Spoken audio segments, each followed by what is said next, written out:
Hello. Blah blah. Hello. Last little freaking stream before. Yeah. The holiday thingy. Yes. We'll see how long it goes, though, because I might want to take a break in between this. I might. We'll see. We'll see. I don't know.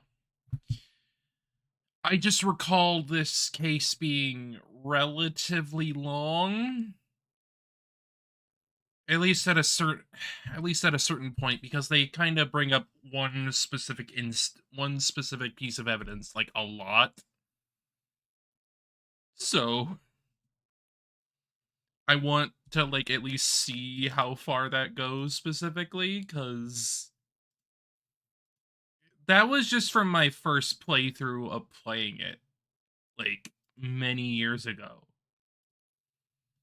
This is like my second like full playthrough or whatever the hell.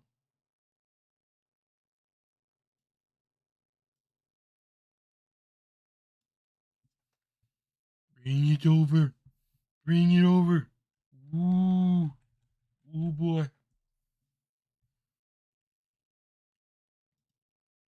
Okay.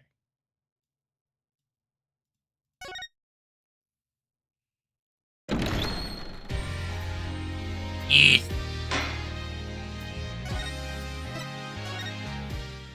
Yeah, we were like at the start of the investigation, give or take. Like the actual investigation, not like the preamble shit. Alright. So...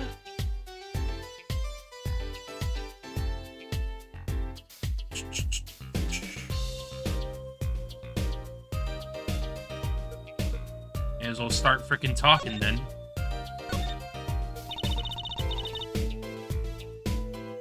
Mr. Romain Latouche, wasn't it? He was Lamore's manager, an interpreter apparently. This was his first time in the country. I'm guessing he didn't know many people here. It doesn't seem likely. Nor can I think of anyone with a motive to murder him. Except for one person, of course. One person? Who? Amador. No one here might have had a motive, but she's from... What are you talking about? Hey, it was Emma's idea. I said nothing. Of course you didn't. Always with the snacks. Look, it's her stress eater, okay? He's a big man. Or was. I don't even think I would win in a fight with him. But whoever was used a revolver, I'm guessing. You sent a request to the Borginian embassy for more info on him. Got it. Well, you and I know more about the crime than anyone. You do? It's true. It was us who found the body. What? Guess that's what I miss for watching the concert. Hey, I wish I was watching the concert. Anything would be better than this. Well, we know the crime took place during the concert. And when we heard the shot and entered the room, the killer was already gone. But that doesn't make any sense. Locked room well, not even a locked room mystery, more just like, killer's just gone. Came in when you heard the shot and no one was here? How did they leave the room? It was a little too small, isn't it? Mystery of the disappearing killer. Indeed. Indeed.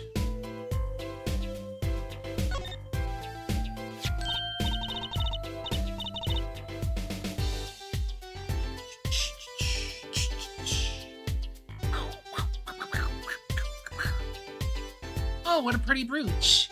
Oh, Emma? You're not gonna say, "Can I have it, please," are you? No? Look, you may be a cute little girl of 15, but that doesn't get you any special treatment with me. Oh. It's not helping envy the young, Emma. It's not about envy, it's about tampering with evidence. Note to self, Emma lacks a sense of humor. Use caution. I mean... That's literally just me. You need to learn to respect your elders a little. Something seems so familiar about that brooch. Probably because Lemoire's. Probably. Anyway, there's another ladder. Huh. Another ladder. Actually, it's technically a step ladder. If I recall, specifically, Phoenix is the one who kept going off about step ladders in particular. Maya was the one that was just like, it's just a ladder. It's still a ladder. So, like, she took Phoenix's side of the argument. Which, yeah, makes sense. Well, hello, Miss Fancy Pants. Please forgive my lack of ladder discrimination.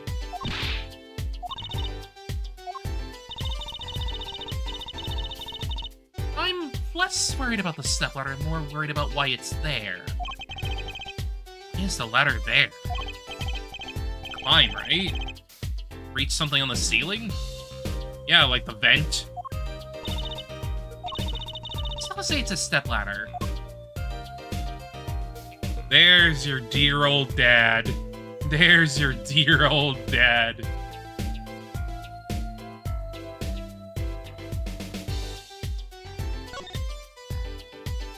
Examine the revolver.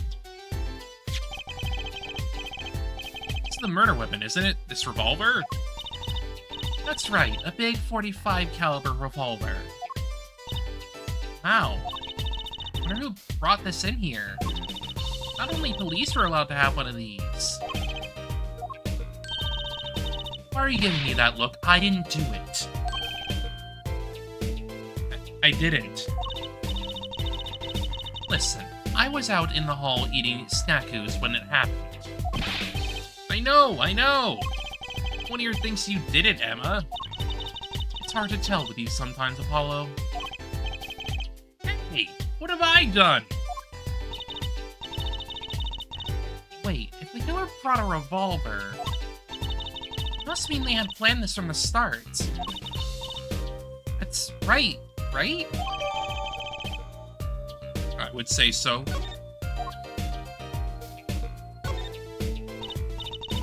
It's a body, isn't it? Sure is. The victim, no less. Let's take a closer look. Ah, go ahead, Apollo, you first. Me? No, you should go first, Trucy, really. Will you two stop bickering and get over here? Munching on snackies again. She's not too annoyed.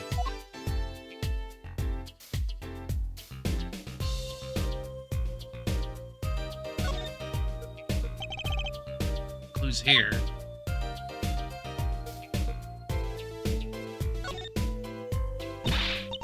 Is that blood? Why don't you examine this one, Apollo? You know more about red stuff than I do. Yep. Says who? It's strange about this blood, though. Is that what it looks like? I mean, it's got the idea of writing. Oh, look at this hand. It's holding something. Hey, no touching. You can throw all the snacks at me you'd like, Emma. But sooner or later, you're gonna run out of them. You raise a good point. I'm intrigued by this scene. Let's take a look. Ah, see there? He's holding something. What's this? Keyring? It might belong to the killer? Certainly a possibility. What unusual keyring. What unusual keys. Goral. And clearly a key for a guitar case. Also, the Gavineers symbol is on it, so this is likely all just Clavier's keys. So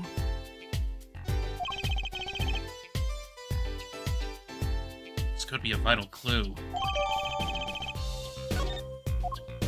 I mean, I already know it's frickin' Clavier's. It's obvious.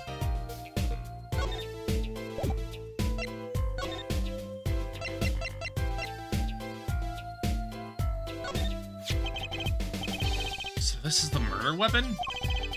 Revolver is incredibly heavy.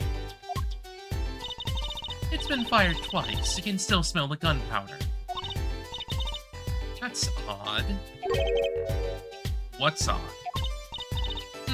Oh, nothing. Hey, no fair, tell us!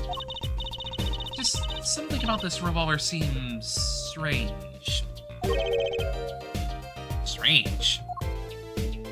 Strange how? What do you think about this revolver? Well, pretty big and heavy. That's right, it's a .45 caliber. That makes it one of the deadliest revolvers around. Even the police don't carry guns this big. Really? Yeah, it doesn't make sense. You don't need so much power to kill at such close range. It's overkill. Not sure I see the problem. I mean, whenever I go to eat curry, I order extra spicy just to be sure it's spicy. Of course, I can only ever eat 1 or 2 bites. And that's not a problem? There's another thing about a gun this big. It puts a lot of strain on the shooter. Strain? Yeah, say if you were to fire this revolver. The recoil would probably dislocate your shoulder. Ouch! The shooter's a victim too. The killer used this revolver and quite well. See, whoever did it was used to shooting. Used to shooting a high-caliber weapon? Well, that's about it. I think we've looked at just about everything there is. Guess you're right. I know how you're feeling. It's hard to know when to stop. But anything more involved has to wait until the squad gets here. I suppose I'll go report the evidence. Sorry, but could you wait here till I get back? Huh? Actually, we have to... Great, thanks. Lovely. She left. What do we do, Apollo? What's the wait? Great. How am I supposed to investigate? Oh, well, I guess it can't be helped. Let's go. Huh? Go? Time's a-wasting, Apollo. We've got a lot of ground to cover. Well, that's true, but... On second thought, why not? I'm sure everything will be fine. Of course it will. Let's go. Indeed.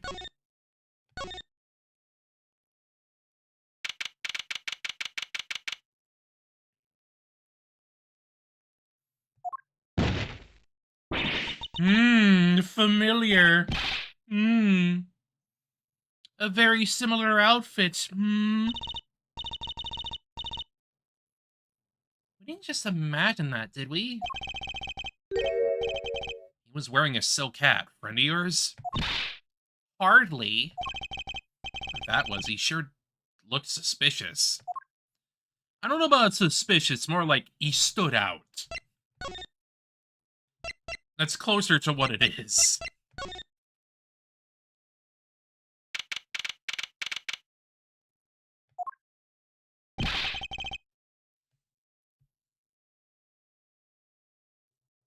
What is it with today? Problem after problem. Achtung! You ain't kidding. 2 leading members of the Gaviniers, Apollo.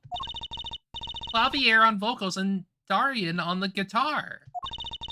They're so cool. I have a hard time thinking of Clavier as anything but a prosecutor, honestly. Huh? What are they arguing about? Probably the case, I bet. My hog won't start. My guitar case is busted. My guitar's been burnt to a crisp. To top it all off, someone's dead. Then there was that performance just now. What was that all about? Hey, man, don't blame me. You were the one who missed the cue. Me? Miss a cue? How could I conceivably get the most important part of that song wrong? How? And what was that all that tinny playing of yours? Who you calling tinny? Looks like they're having a spat. One of those differences in musical direction bands are always splitting up over. It's hardly the time. Oh, what are you two doing here? Hiya.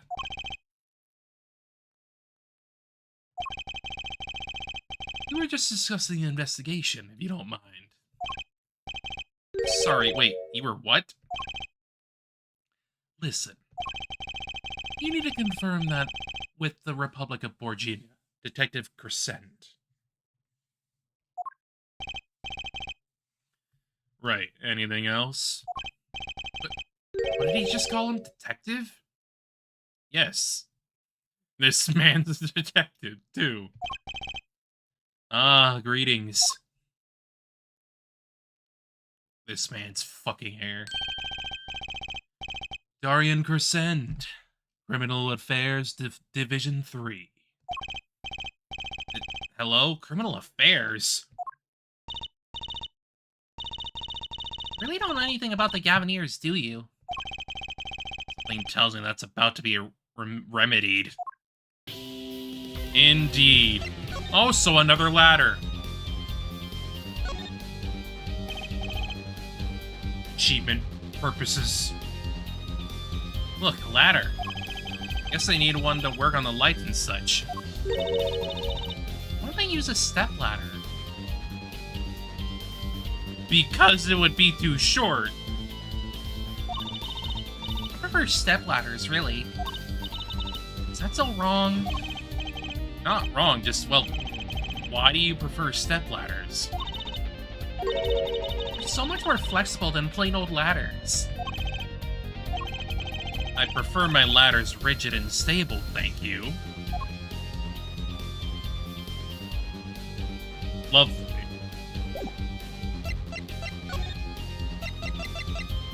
These are clearly his frickin' keys. Was there any of you knew anything about this?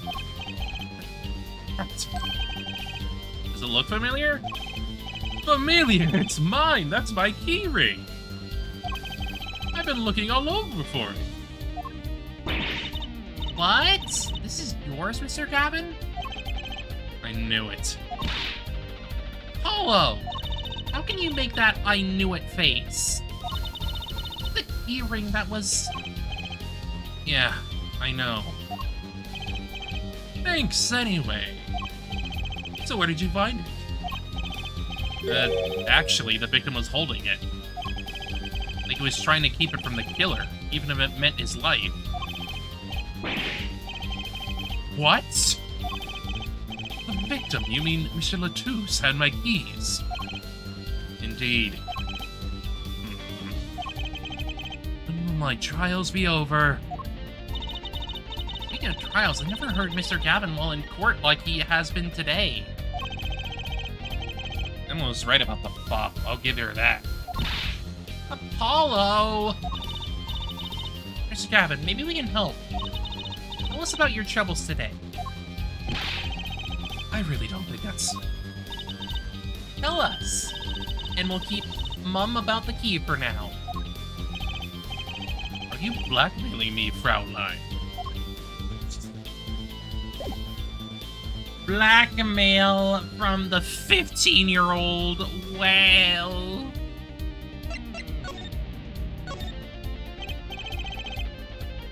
About the crime.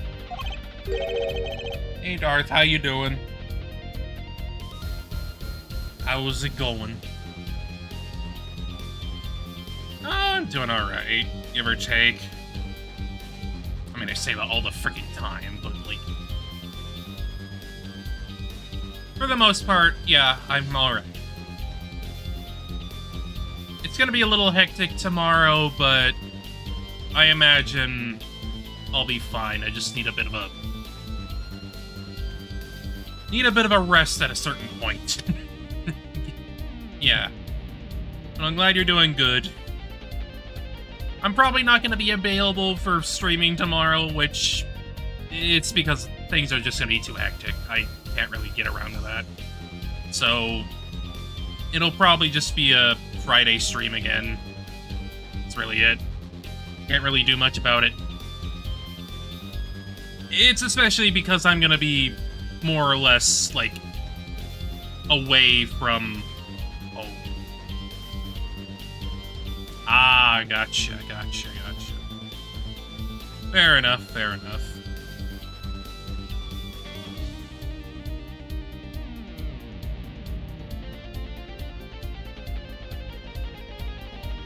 But yeah, things are just gonna be too hectic for me tomorrow to, like, even be able to have a chance to stream. Like, I'm gonna be busy in the morning, doing all the gift stuff, and from there, I'm probably just gonna be with Hope, so...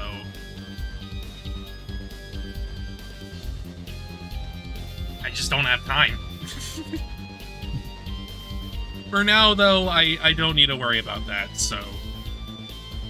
I'll just continue on here. Which crime do you mean? Murder, what else? Oh, that. For me, today has been a hit of parade of crimes, you see. Prosecutor Gavin was singing the blues earlier, wasn't he? Something about his hog and his guitar case. Anyway, I'm afraid you know more about the killing, Mr. Lutus, than I do. For now, at least. Huh? You were the one who found the body, yeah? Well, we were in the middle of the performance, no less. Weren't you gonna examine the crime scene, Prosecutor Gavin? I'll leave that to Fraulein Detective. Wouldn't want to step on our toes.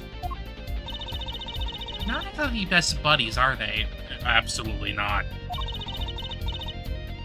And I'm Prosecutor Gavin, I mean.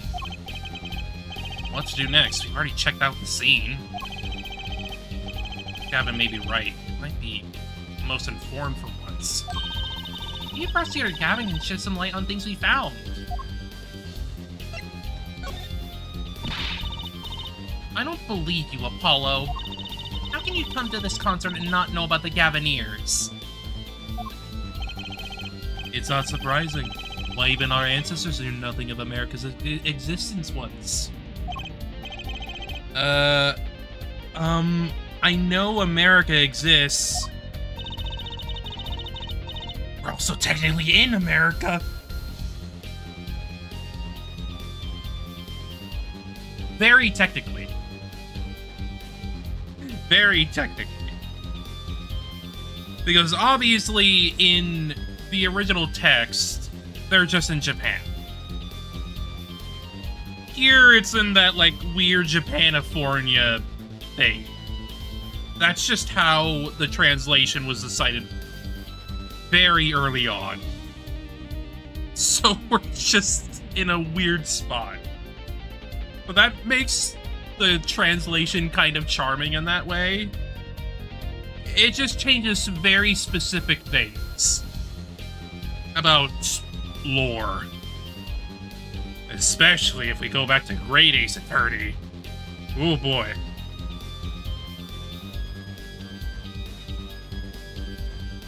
Pioneers aren't just an average rock band, Apollo. Each member is connected to the police somehow.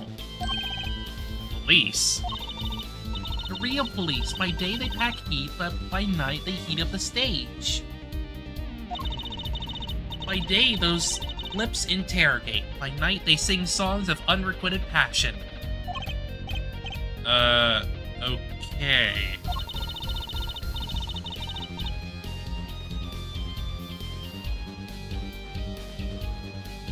They debuted 7 years ago with the 13 Years Hard Time for Love. Then came Love with No Chance of Parole and My Boyfriend is the Prosecution's Witness. I forgot about these frickin' album titles.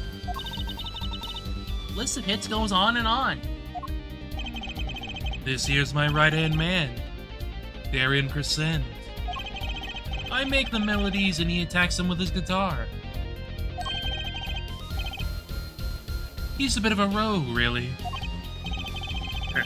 And this guy's a bit of a perfectionist. When a performance goes the least bit wrong, he goes into this funk. Just like that. Oh, murder would be a bit more off-putting than a ruined concert. A concert today? A disaster! I'll get to the bottom of this, and then we'll see who missed the cue. Miss Q? They were arguing about that before. Great, I love nothing more than questioning tormented artists.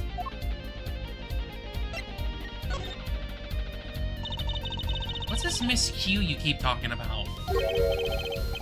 Aha! You heard it, didn't you, from the audience? Actually I didn't notice anything. See, no amateur's gonna pick up on that. Can you guarantee an entire audience of amateurs? No! Take a listen to this. What's that? The mixing board. We use it to record our concert tonight. You're supposed to be investigating a murder? Well, we come this far, might as well go all the way. I just wanted to learn about the recording industry. Love, love, guilty.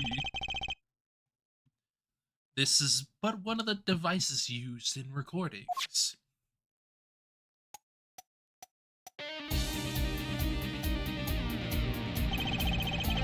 We're a 5-part band. This lets us record each member's performance separately. Use the sliders to adjust the volume for each part. Check it out. Check it out, baby.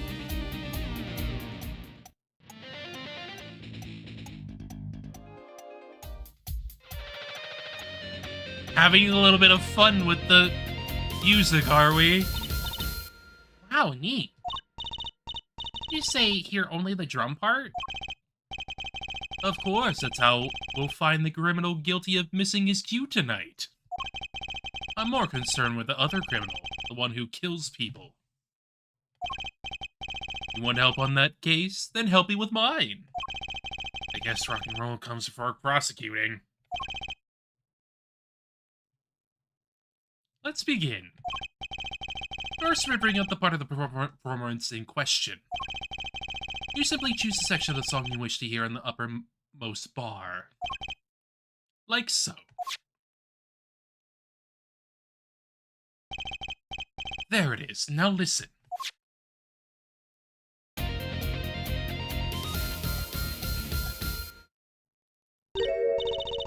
Something wrong? Couldn't hear it? Listen again closely.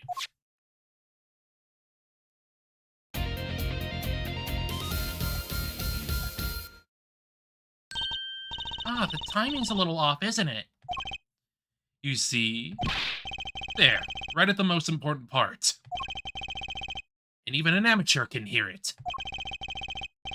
Amateur with a mixing board, maybe. You're missing the point. We'll never step out crime until we're perfect. Perfect! Here he goes again. Right, Herr Amateur, you will prove my point. Huh? Me? You will find the miscue. You will tell us which instrument, which part, is the guilty party. But how? Did I not just explain it? Move the sliders with W and S and adjust the volume for each part. Then you will find the part that hopelessly bulges the cue with A and D.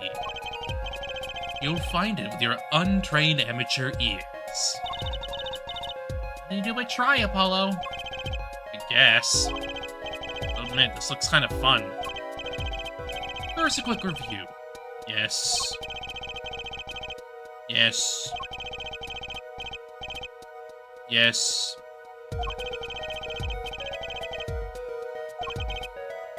Time to rock!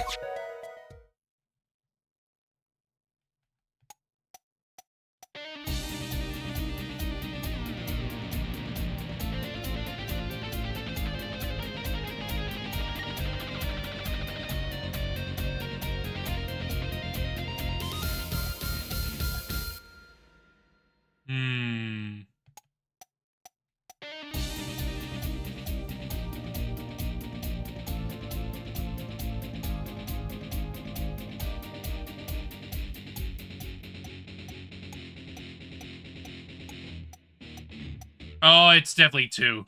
It's definitely 2. It's definitely number 2. You're the one who screwed up. Take that! This part is off. Which is that, second guitar. Ah. It was you, Jarren. Well, it looks like the cat's out of the bag. Oh, well, that's all you have to say? That kind of attitude lets killers walk free, Jarren. Here they go again. Maybe it wasn't such a good idea to ask about the concert. I feel like we were just wasting time. It's all experience under our belts, that can't be bad.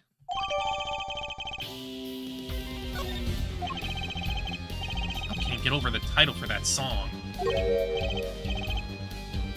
Guilty Love? Guilty Love, indeed. That's his main theme.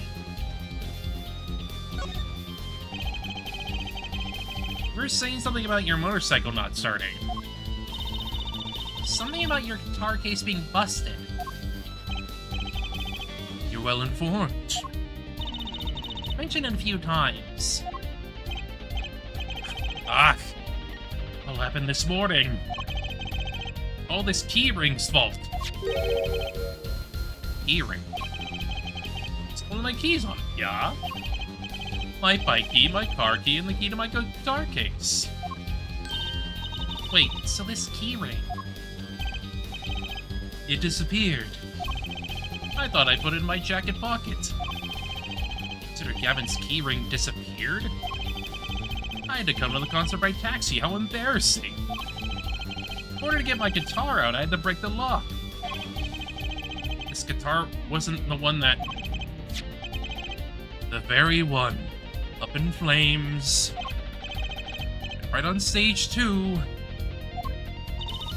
I actually thought that was part of the show. Crazy. And to top it off, my Mr. Latou's life was taken. Nobody told me about days like these. Strange days indeed. You think? What's wrong, Trucy? Well, I was just trying to make sense of everything. First, this heart-shaped keyring gets stolen. Then a very expensive guitar flares up on stage. And Mr. Latouche dies. Yes, and? Could it all really be just a coincidence? Coincidence, meaning... Jarren, can you make any sense of all this? Hey, don't look at me. What do you think, Apollo? Huh? Either Mr. Gavin's having a really bad day. All this was planned.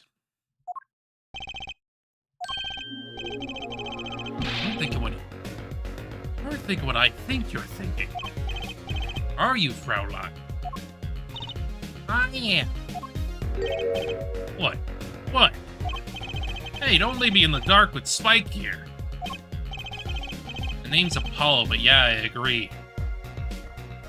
What do you mean? Your hair is also basically just a large-ass spike.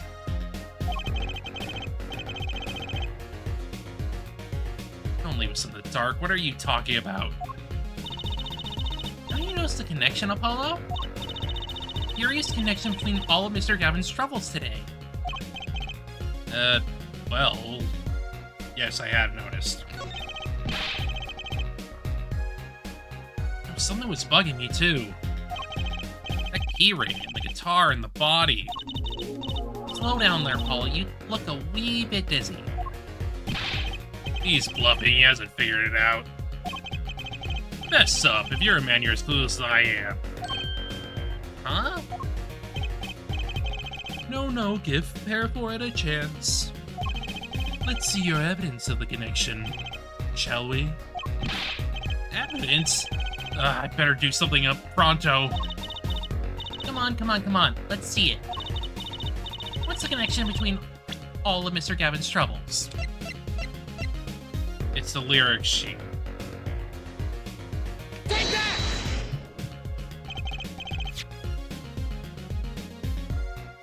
It's this, isn't it?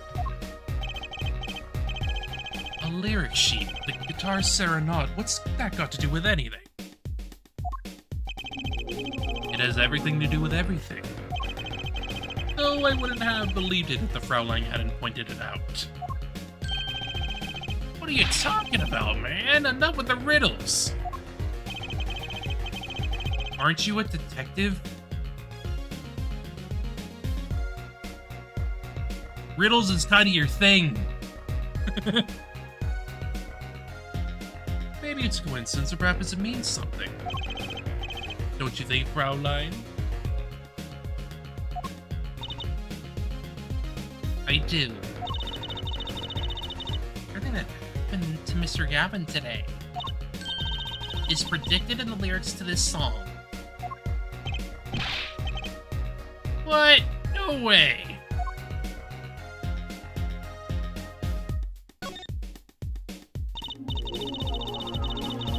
Look, just think about everything that happened to Mr. Gavin. Let's list them in the order that they occurred. While reading this lyric sheet, first the keyring was stolen.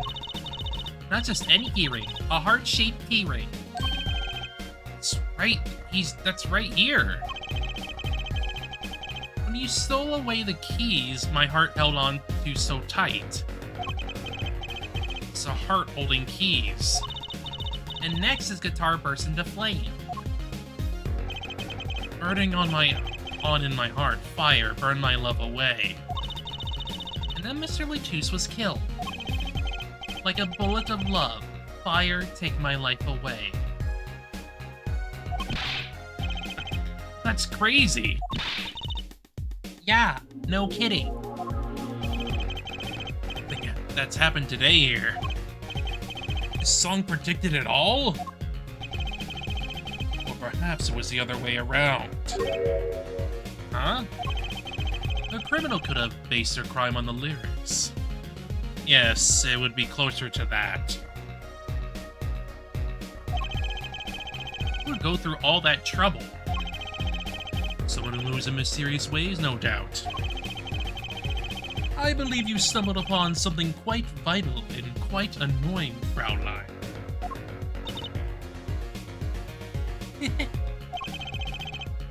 She looks pleased. Lyrics predicting the crime, Clavier? Seems a bit more than just a coincidence to me. I have to agree.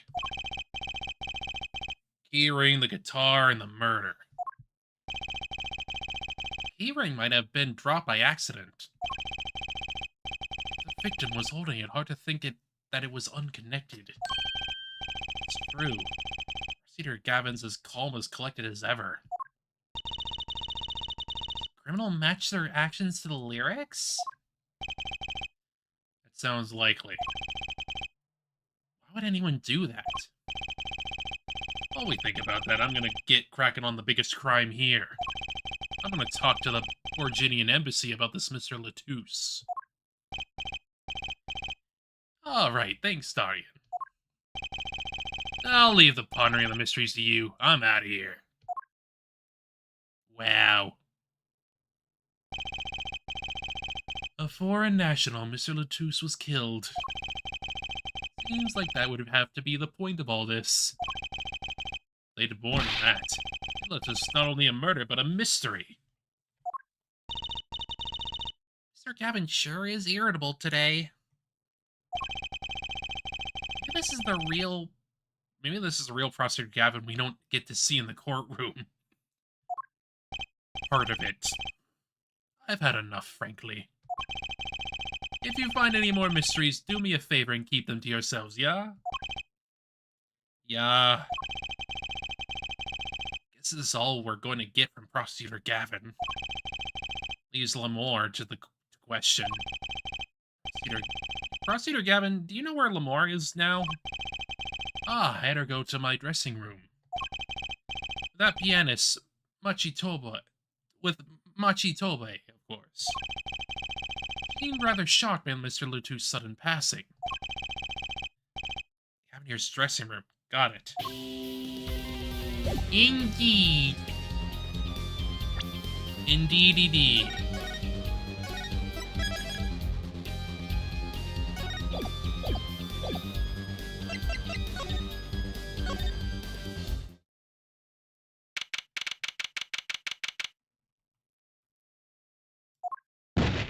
It's him again. Who's there? Why do you keep popping up, sir? There he goes again. Who is that guy? Huh? Trucy. You know, he did look sort of familiar. So he is a friend of yours. No, that's not it. Sorry. I don't remember. Curiouser and curiouser.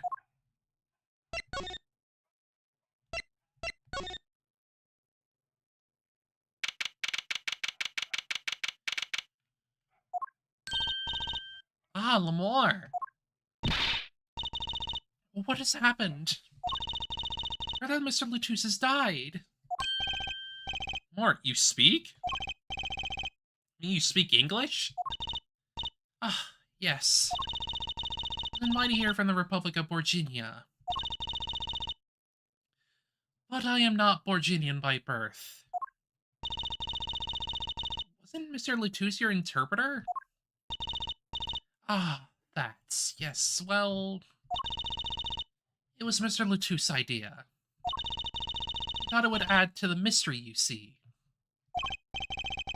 And your pianist is also... No, Machitoboy is Borginian. He does not speak English. Now please, tell me. What has happened to Mr. Latouche? Why did he... Actually, Mr. Latouche was... Trucy. Huh? What Prosecutor Gavin said? Not a word? But Mr. Latouche is Lamore's manager. It's not fair to her. Isn't she a related party? Precisely who Prosecutor Gavin doesn't want to alert, I suspect. All I've been told is to wait here in this room. It's very unsettling. Sorry, we're trying to figure it out ourselves. Think I can ask you some questions? Of course, I'm always willing to help. As calm as she looked on the stage. Can't put my finger on why, but I like this Lamore.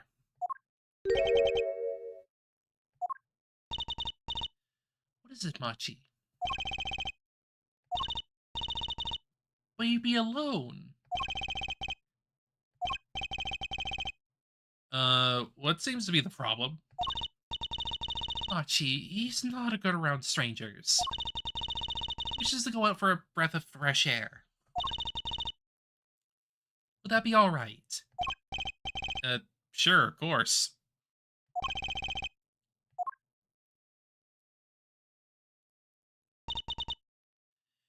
Very well. What is it you wish to ask me about?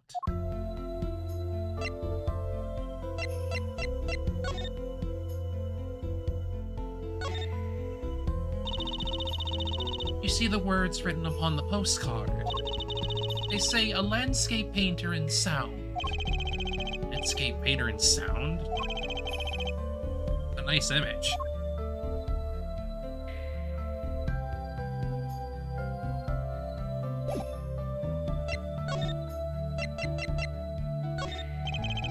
That reminds me. Does this brooch look familiar to you? The brooch, yes. Well, it may be mine. Yours, Lamar? I was wearing a brooch earlier, you see. Must have lost it. Explains the brooch we found. It's Lamar's. Thank you. I was wondering where I dropped it. This brooch belongs to her. Begs the question. Something wrong, Apollo? What was this brooch doing at the crime scene? You never know. Republic of Virginia. It's in Northern Europe, right? Never even heard of it. I started out singing in a restaurant. Then the producer called me. Before I knew it, here I am. Don't say. No, my daddy plays piano in a restaurant. Producers tend to look for talent, Trucy. Lamar, you're not from Virginia originally. Were you born here? Well... Supposed to be a secret? This is everything when you're a star. I know a bit about that, of course. Ah, yes, it is something like this. A contract, you might say. I'm also not to speak anything but Virginian in public.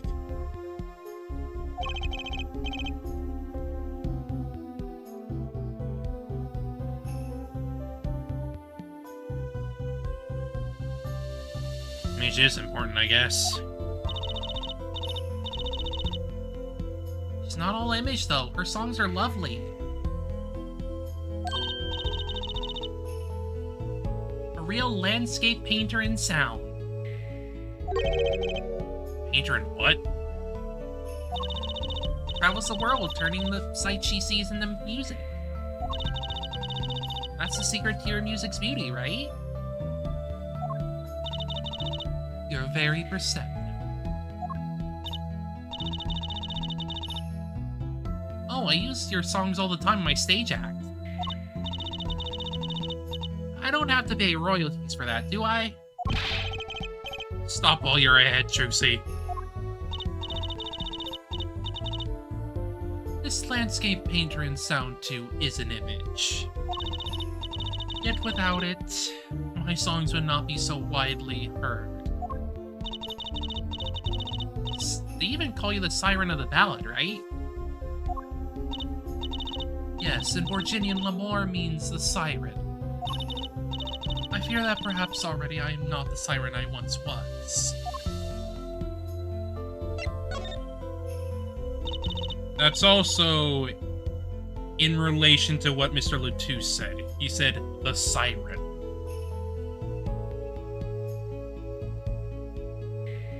Your pianist. Machi, was it? He's cute, like a porcelain doll. He's very European.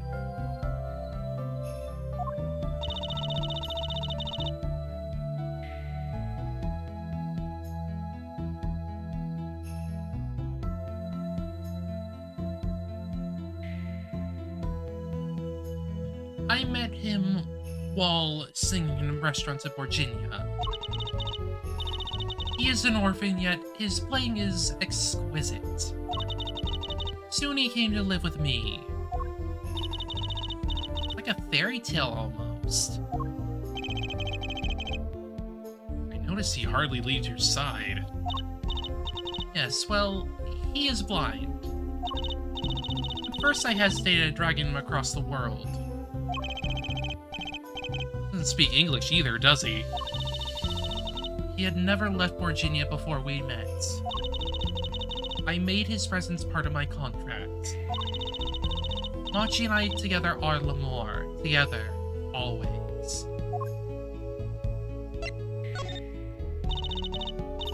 Mr. Latouche was my new manager. New? Yes, from 3 months ago. Around when I received Mr. Gavin's invitation to come. I met Mr. Latouche at my office. He was to be my manager and bodyguard. And as it turned out, my interpreter. Interpreter? Even though you speak English. Yes, but we were to visit more places than just here. We had a concert in Japan scheduled after this one. Though I fear that may have been cancelled now. Mr. Latouche from the Republic of Virginia too? Well, he was only with me for 3 months. I'm afraid there is much I do not know about him. And now I shall never know. No one will ever even tell me why he has died. Sorry. Mr. Gavin said we weren't to talk to anyone. Mr. Latouche, what's a talented man? Siren of the ballad. That phrase was his idea, you know. I was happy for him that it has become so well known. Siren. That's what he meant. Huh? Apollo? You are the Siren, right, Lemoire? That is the meaning of my name in Virginian, yes. It was a name my producer gave me, but why do you ask? It's very important. I didn't know for sure if the Siren was you. What do you mean important? I'll tell you. You deserve to know. Siren. Turns out that a very important word in this case. Ow! When you found Mr. Latouche, he was still alive. What? I heard him say something. His last words. Mr. Latouche, can you hear me? Witness. Hang in there, Mr. Latouche. Tell me, who was the witness? Witness is Siren. Is it Siren, really? I'm sure that's what he said. Mr. Latouche said that. What's the witness? And hear the silent siren more. You see what happened.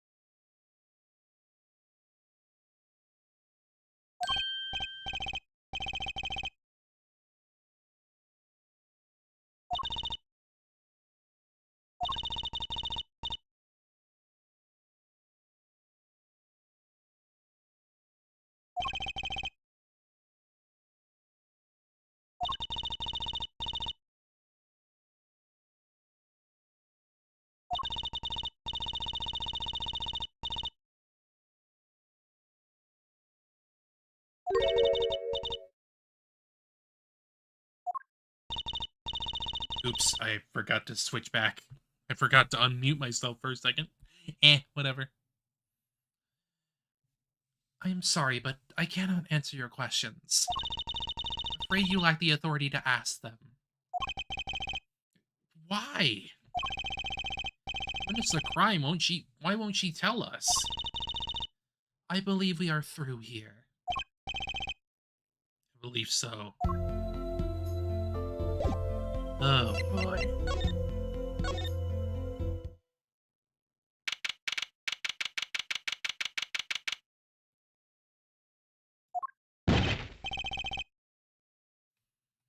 Whoa, who's there now? Ah, it's you. Where were you? Emma! Something wrong? She looks grumpier than usual. You bet something's wrong. The impossible has happened. It's all your fault, you know. Oops, maybe this is about leaving the crime scene. What do you mean by impossible? Oh, it's gone. Utterly gone. What's gone? The body, stupid. What else? Eh? Mr. Latouche's body has disappeared. What? Strange.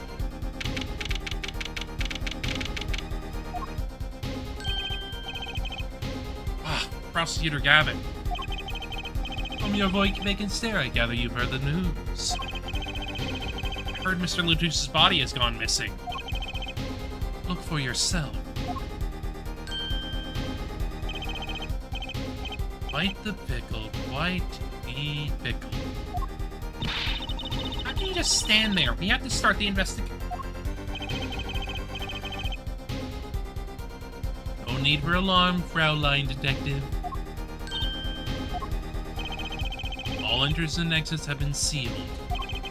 The body will not leave the building. So I suggest we go find ourselves a cadaver. There will be plenty of time to ponder the whys later. Well, you seem pretty sure yourself, Mr. Gavin. Oh, we'll find it. I'm rather enjoying this. How did Mr. Latouche's body just disappear? Well, you heard the man.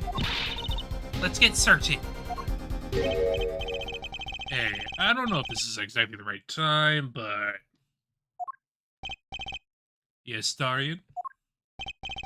See, Geeter's gone missing. It was in the dressing room. Geeter? Who's Geeter? That's what I call my guitar, you like, man? Your guitar was stolen. Hasn't been a good day for guitars or Geeters. Okay, body first, then guitar. If someone finds the guitar, please bring it to our dressing room. Geeter's like a missing person, not lost and found, man.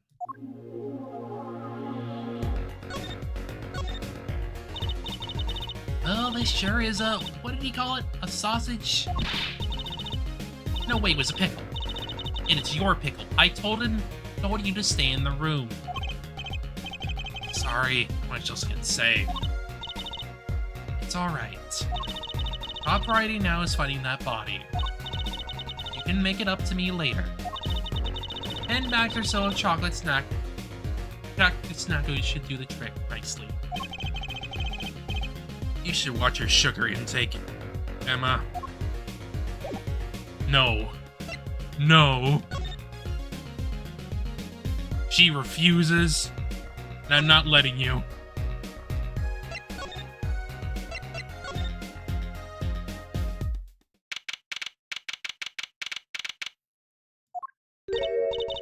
Does something seem different to you, Apollo? Something is definitely different here. Yeah, the tower's extended, I think. Let's check it out.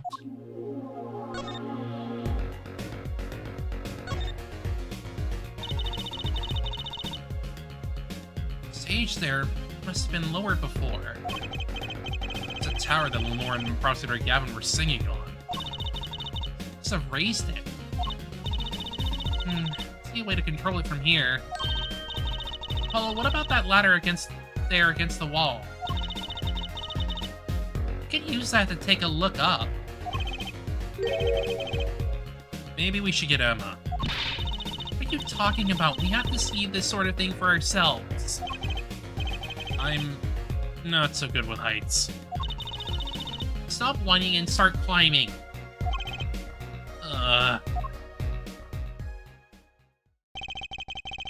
Didn't look that high from below, really. When we got to the top, I felt every one of those 15 feet down. Of course, I wasn't thinking about the height anymore. Not after what we found up there. Ah! Found two things we were looking for, and one thing we never expected to find. The body, guitar in hand, and the pianist, Machitobe. A framing!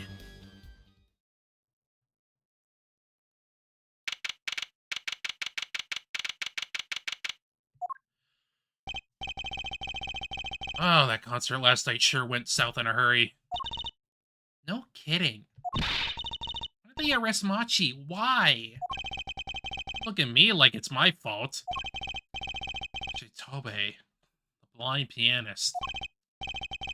Arrested on suspicion of murdering Romain Latouche. I can't believe such a cute little boy could do something so horrible. Guess they had proof of some kind. It's probably not good proof. What proof could possibly prove that? Morning. Consider Gavin? What a night, eh? I apologize for being so upset. Gavin, do you know what's going on? Why did they arrest Machi? Why? Look at him like it's his fault either. It was tough for me too. We performed together that night after all. Yet? Powers that be say that given the circumstances it could only have been him. What do you mean by the circumstances? Lamar was invited from Virginia as an ambassador of goodwill. It is vital that this case be wrapped up swiftly. That's all the powers that be want, really. Those are circumstances, alright. What makes Wachi the only possible suspect? Fair forehead. So you never forgotten that you're talking to the prosecution. The enemy. Ah, right. I like this side of Prosecutor Gavin better, actually. I'm not at liberty to discuss the particulars of the case. Especially not the defense attorney. What? Did you say me, the defense attorney? That's what I came to tell you. He's down at the detention center. He wants to request your services. He? You mean Machi? Machi wants me? It's what we've been waiting for, Apollo. Let's get going. Right. Good luck. I'm off to question Lamar. Right, later. I'm up to this.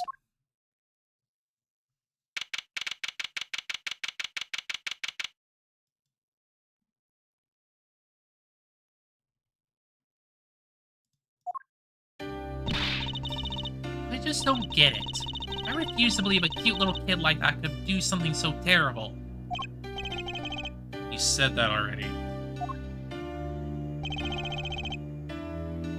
Shing.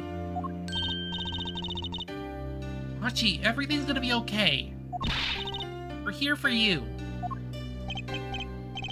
Hi, maybe you could tell me about last night? Huh? Yeah, you're not gonna get much out of that. That was when I realized how tough it must be. A little kid like this. In a country so far from everything he's ever known. Maybe Lamar can help? Prosecutor Gavin say she was with him? Good luck. Well, what are we gonna do? A good question. If anything we can do but go with this. Hope for the best at the trial tomorrow.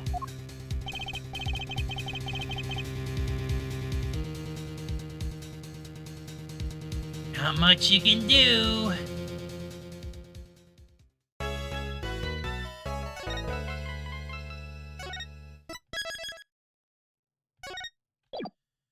Trial time.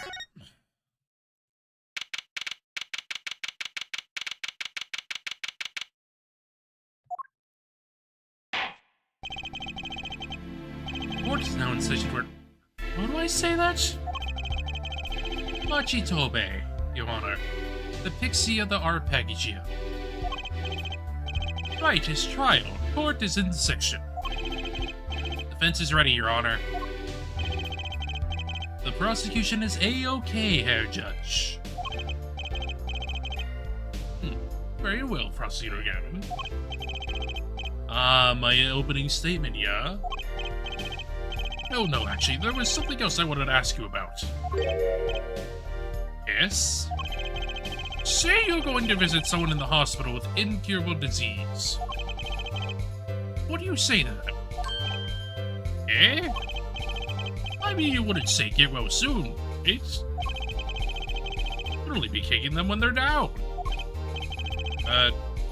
What are you talking about? Actually, I'm going to visit someone who is terminally ill. Right after this trial. Chief Justice's son. Chief Justice? His son is afflicted with the most terrible disease. He doesn't have long, it seems.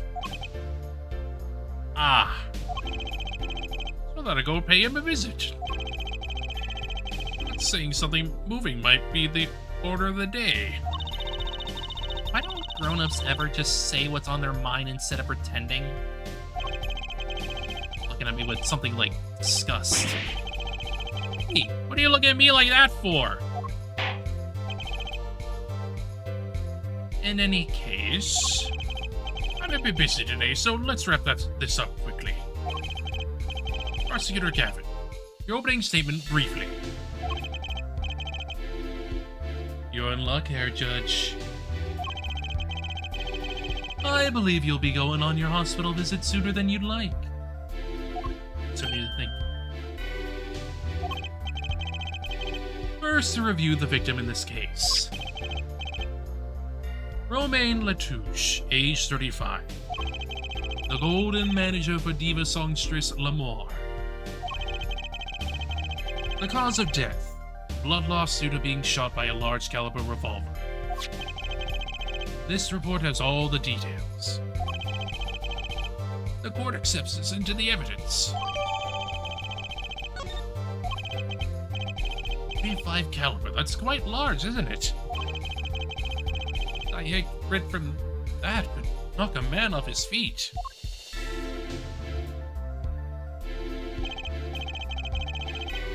However, the bullet struck him in his shoulder.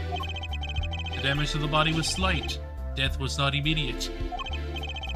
Sadly, his blood loss was such that he could not be saved.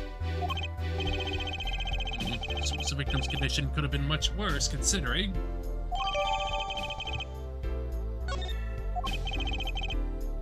Two shots were fired. One shot missed, the other penetrated and passed through the victim's shoulder. Both bullets were found in the wall of the scene. Observe the diagram. This is where the bullets hit.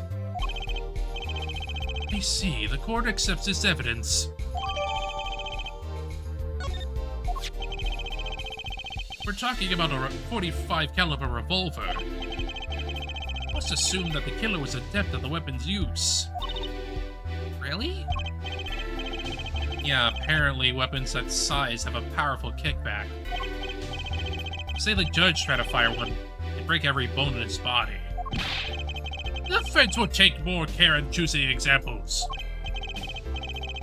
As I was saying, the victim was shot backstage in a dressing room. This dressing room has only one entrance, this door. That does seem to be the case, yes.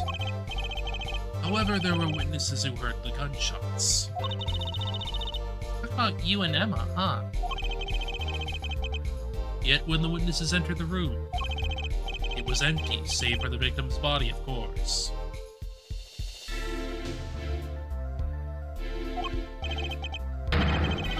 That's impossible! Exactly. This murder was impossible. For all but one person. One person? That is, of course, the defendant, Machi Tobe. Only this defendant could have committed the crime. But how? It's quite simple. The circumstances of the crime scene make it clear.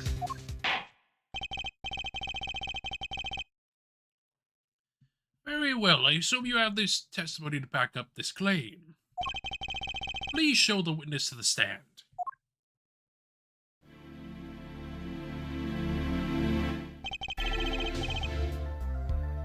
Your name and profession, please. Emma Sky. I'm a detective for the police department. I was on security detail at the concert forum that night.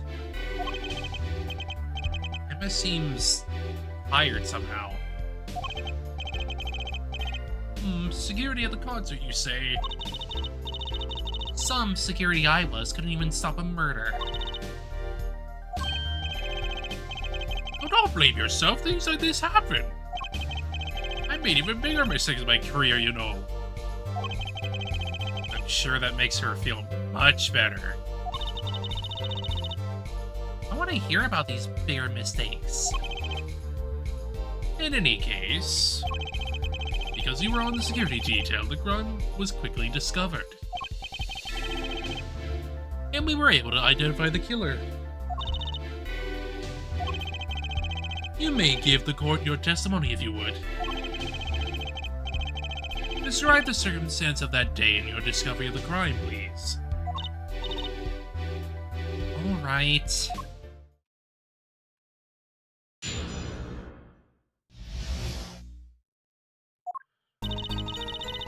The night of the murder, I was on security backstage at the prosecutor Gavin's request. Only people involved with the concert in some way were allowed backstage. Beginning of the third set, I heard shouts. I went into the room filled with blaring rock music and found the body. I examined the scene and determined that the only defendant could have done it. Really? I was lucky the detective was the first on the scene. The door was the only way out of the room, right? Yeah, pretty much. I don't get it. How can they say that Machi did it? I need a bit more information. Very well, the defense may begin the cross-examination.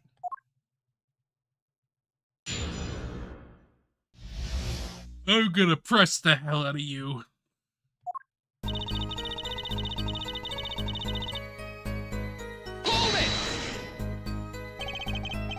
The night of the murder was the night of the concert, yes?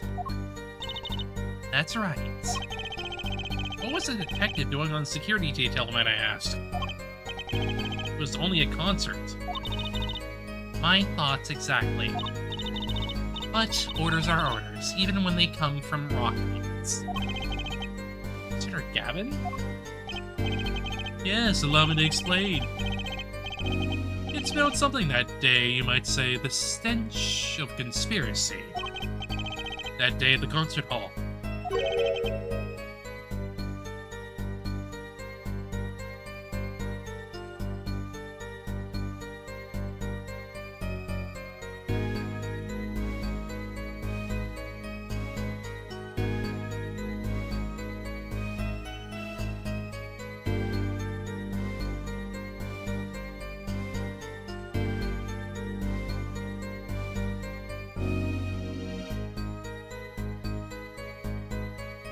conspiracy.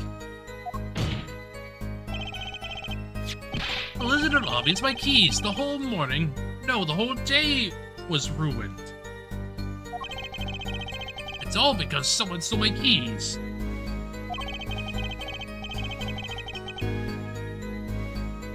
I'm gonna ride my hog to the show. I couldn't open my guitar case.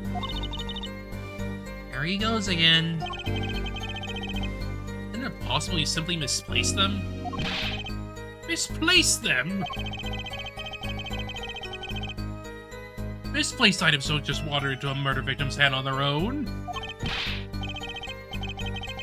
What's this? Prosecutor Gavin, if your keys were in the victim's hand, it makes you a prime suspect.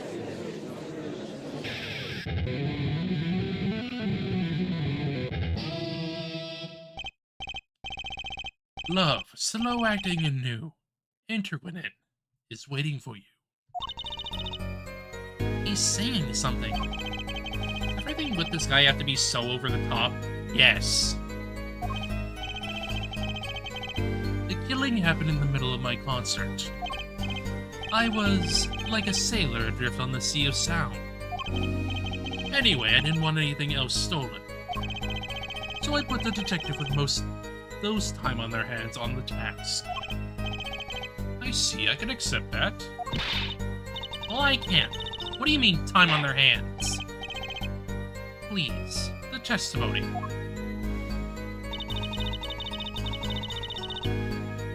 Hold it!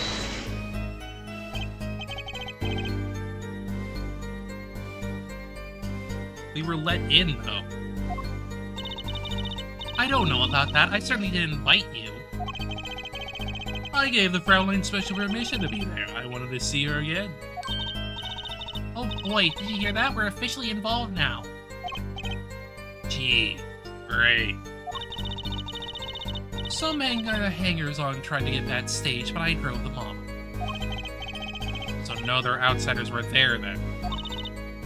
And then... Hold it! I believe we were having a chat when we heard the shots. You were the one chatting. I was eating snackos. Okay, no stacking in court. And you're sure the shots came from Lemoire's group? Yes, absolutely. Hey, I'm the one being cross-examined here. Here, this'll keep you quiet. Ah, thanks. How about Emma? You're right there. Hard to be mistaken about that. Please, either talk or eat, not both at the same time. Right, so after that, me and Mr. Lawyer there opened the dressing room door. Hold it! Rock. Larry, yes. When you say rock, are you referring perhaps this rock and roll music that's so popular these days? That's right, when we went into the dressing room, music was blaring over the speaker on the wall. They piped sound from the stage into the backstage through the speakers. That way people in the back can hear what they're supposed to be on stage. Did it have to be so loud? You don't listen to Gavineers with your ears. You feel it with your entire body and soul. I mean, hey, he gets it. I always have the backstage monitors at full volume. When we walked in the room, the band was playing Guilty Love, I believe, making it easy to determine the time of the crime. You could hear that music playing. And everyone on stage for that song has an alibi. Including myself. Anyway, I closed off the scene and started my investigation. Hold it! How could you know something like that? As I said, it was clear from the circumstances. Listen. We know there was only one exit from the room. That door. The small window only opened a tiny crack. And I was standing in front of that door. So how could the killer have fled the scene? There's only one possibility. The air vent. Oh. Objection! That air vent was too small.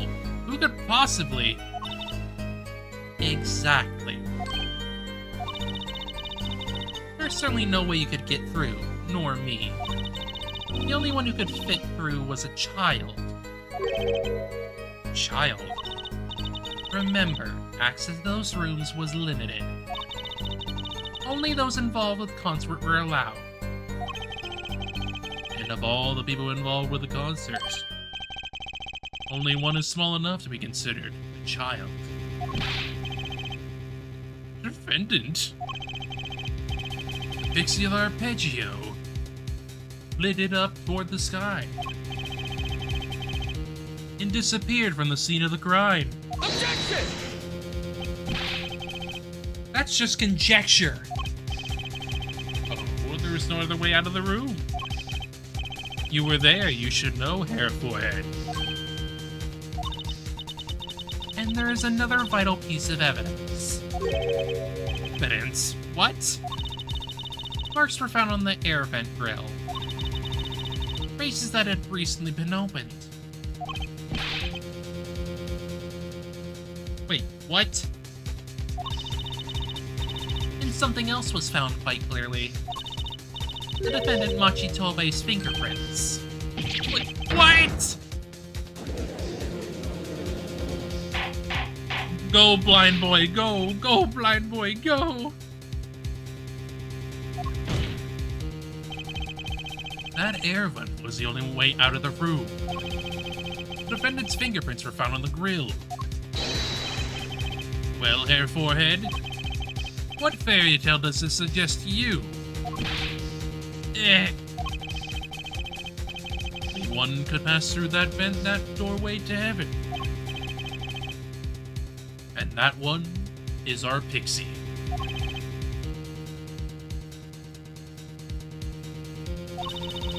Why are you looking at me, Apollo? Hey, I was out whooping it up in the audience. This was his decisive evidence. Quite decisive indeed. I believe that's enough of that. The prosecution has a rather convincing case.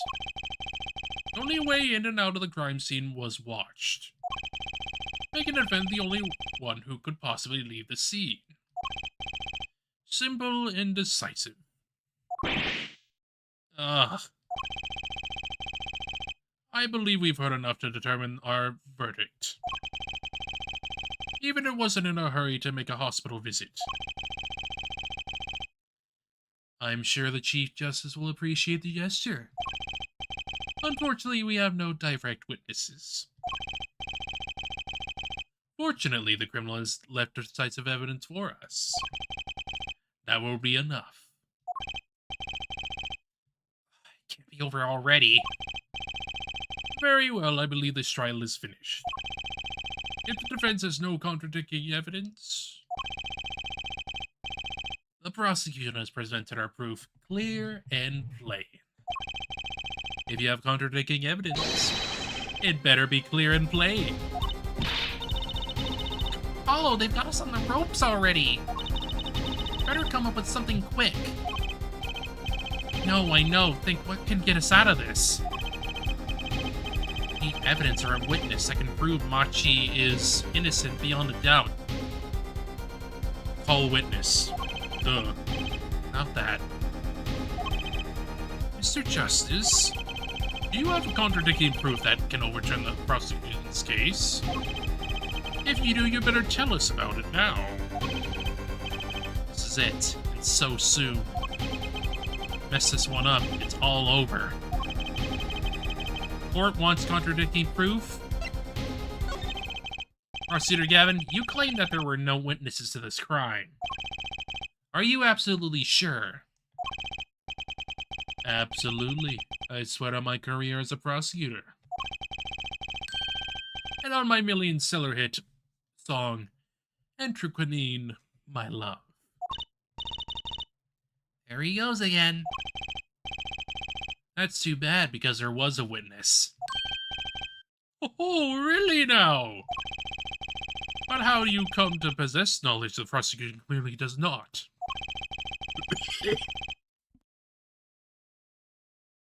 Excuse me. Sorry about that.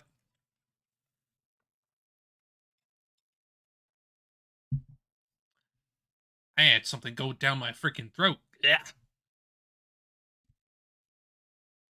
Because I am the only one in the world who knows this. Oh, I just talked to him and now... Yeah. Siren.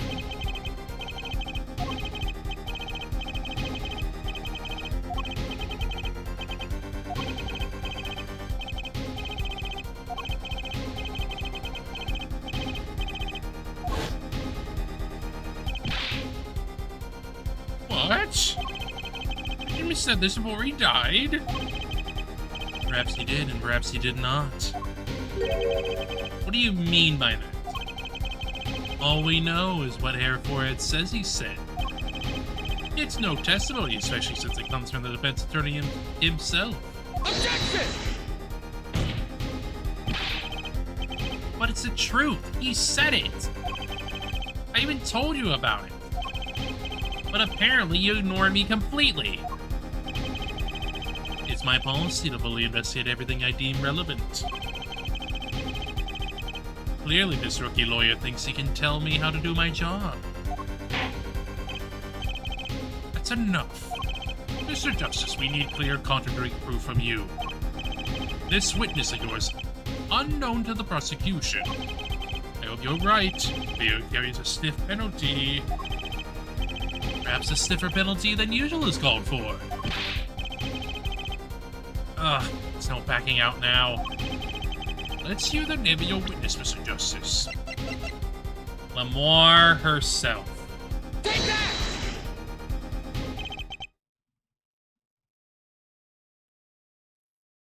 Lamar?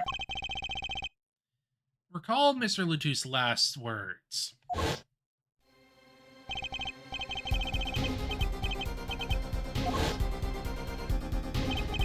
Siren. He meant the siren. That's right, the siren of the ballad, Lamar. Lamar was only on the stage for the second set. And she had access to the backstage area. She could have been a witness. I see. Well, Prosecutor Gavin? My claim still stands. There was no witness to this crime. Very well. Let's hear it from the horse's mouth then, shall we? We will now take a break from Detective Emma Sky's cross-examination. Please show Lamar to the witness stand. Lamar would say nothing the night of the murder. Today, not today though. Today we'll drag that story out of her no matter what it is.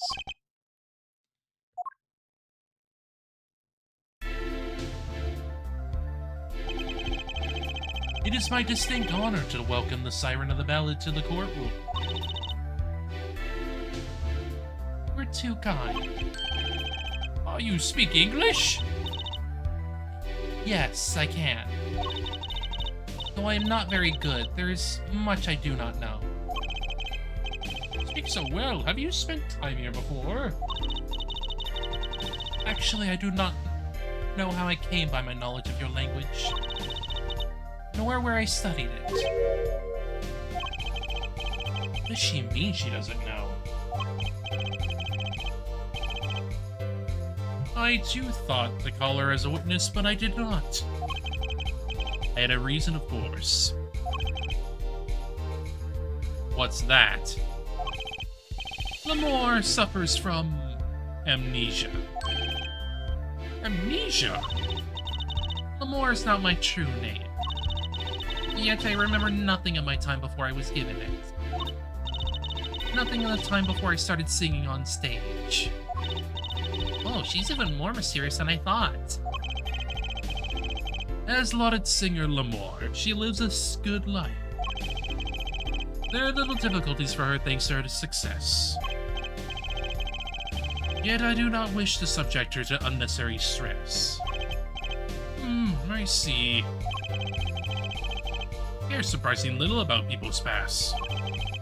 You have nothing to fear in this court, Lamore. Thank you. Yet there is something I do not understand. I'm being called as a witness that... What might I say?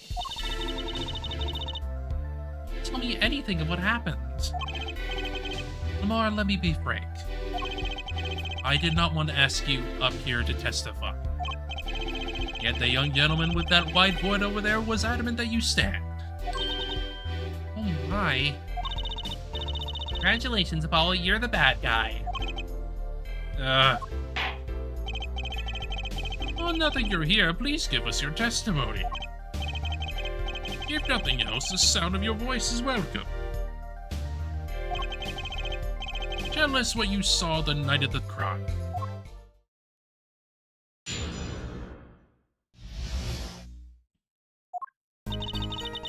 As for what I saw nothing. That night, I was invited to sing on stage, and this I did. I did not return backstage after the second set. Then I was led by the police to Mr. Gavin's dressing room and told to wait there. That was when I learned that something had happened, but I wasn't told the details.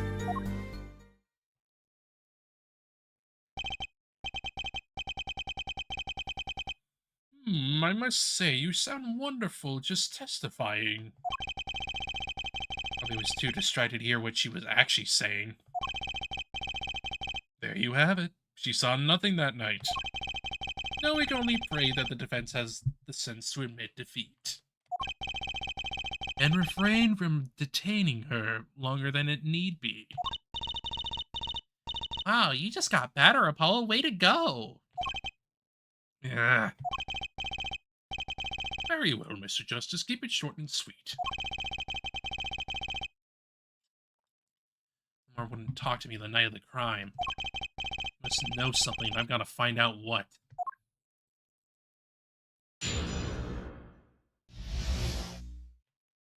I mean, I am also your Machi's client.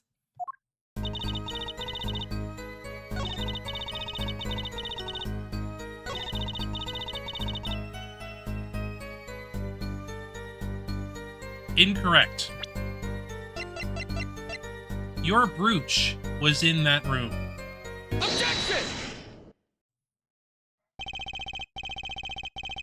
I'm sorry, Lamore, but I'm having trouble believing you. You remember this brooch, do you not?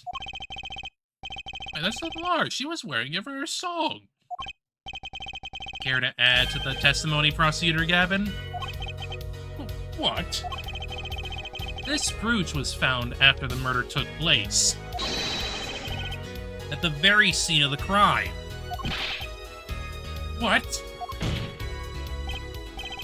Lamore, how did your brooch get backstage if you did not go there yourself? And, as Prosecutor Gavin has just told us, you had been wearing it during your performance that night.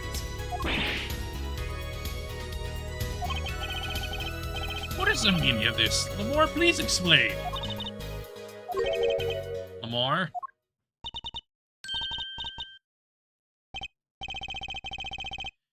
She says English is quite difficult. That trick's not gonna work here. Your forehead may be large, but you are a lawyer truly. But you have missed one important fact. What now? In fact, at the time of the incident, I went backstage, but only for a moment. What? Think back to the moment of the crime. You know of where I speak. Really saying all that? She talking about Apollo? She's talking about that? Watch this room for me, I have to call for backup. Right, understood. I'm gonna make sure that no one comes in, right? Mr. Latouche, can you hear me? Yeah.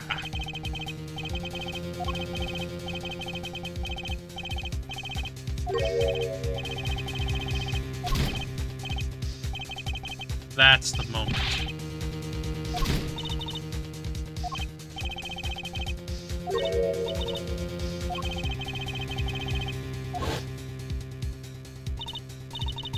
I've looked into the room. Just a glance, mind you. So this is when your brooch dropped. That explains that. It does. There was no other time I could have dropped. It's ridiculous. You only looked in for an instant, but you dropped your brooch? Hair forehead. He has raised a possibility. The only thing that can counter that is evidence. So she looked in at the crime scene. Actually, I intended to go into the dressing room. I knew nothing of what had happened, of course. The moment I opened the door, I heard a horrible voice. Hair forehead shouting, "Who's there?" no doubt. Horrible voice indeed. Ugh. I closed the door immediately.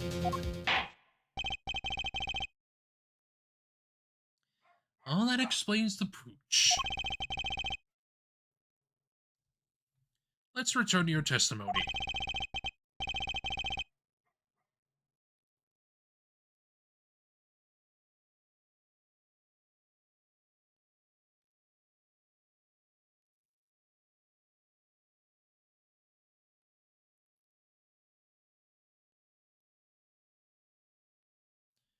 That's too convenient. She's hiding something. Lamar, you did look into the room, though, right? Yes. Testify as to what you saw. Very well, though it was only the briefest of glimpses.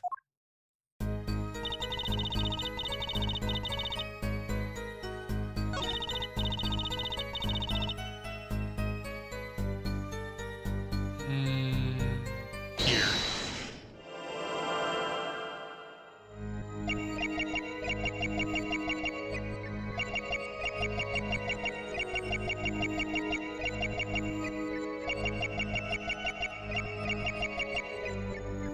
It was the neck.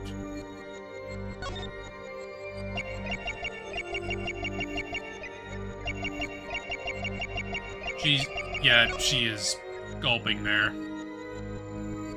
Nervous moment. Gotcha!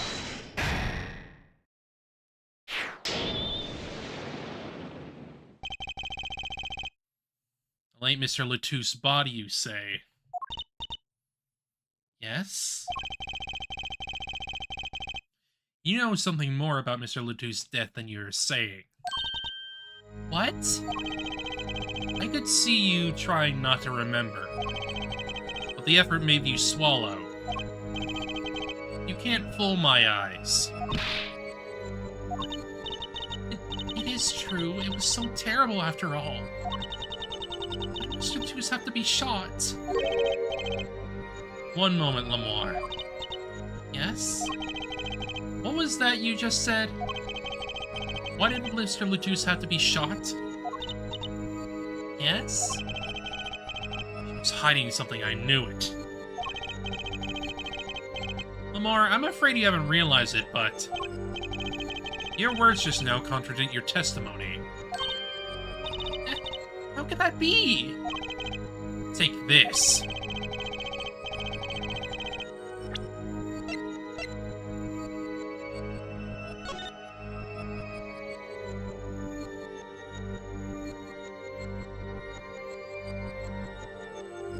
Hmm. Hmm. Take that! Tell me, Lemoire, how did you know he had been shot? Well, The only way you would know is if you witnessed it. 'Cause you were not told. Immediately following the incident, a gag order was placed on the scene. This is the document proving that. In your testimony, you told the court, "No one told me anything about the incident." Ah. Furthermore, you testify that you had seen nothing.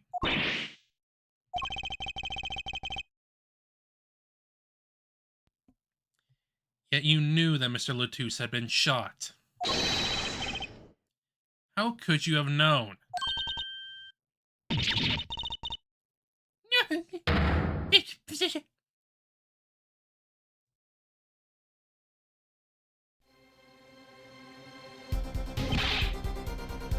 War? You're not hiding something from this court, I hope. That sweet song of hers was sounding a little too sweet. Now I remember. Please, allow me to add to my testimony. Of course. All we want to know is the truth. It's kind of pale, huh? She saw something. I know it. Even the victim said so.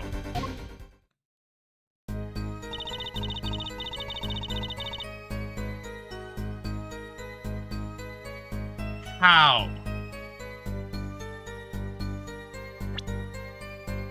How could you have known that if you came in from the entrance?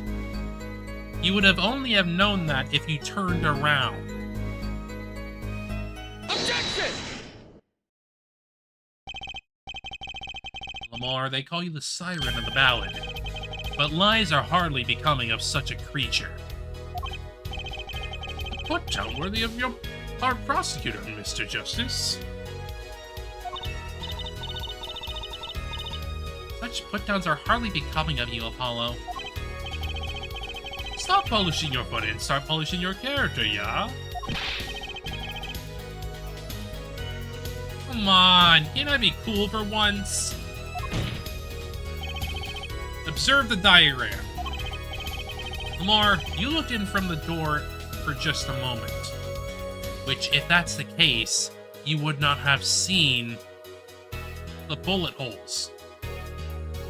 Because the bullet holes are behind this door. They would have been blocked. Correct? yes, that is so. There were bullet holes in the room, yes. But they were in the wall the door is on. Eh? You see, assuming you merely glanced into the room, you couldn't have seen those bullet holes.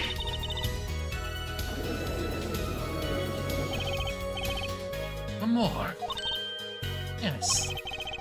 I'm afraid the defense has raised a good point. It appears you have been holding back something. And I must tell you? I must tell you what it is that I saw? Yes. The happening in this trial are being recorded. I'm certain it will be on the news in Virginia. To understand your reputation at stake, it forces you to avoid tarnishing it. Personally speaking, I still believe that cross-examining her will yield us absolutely nothing. But she knew how Mr. Latouche died, and he named her as a witness. You must have seen something, Lamar. Very well.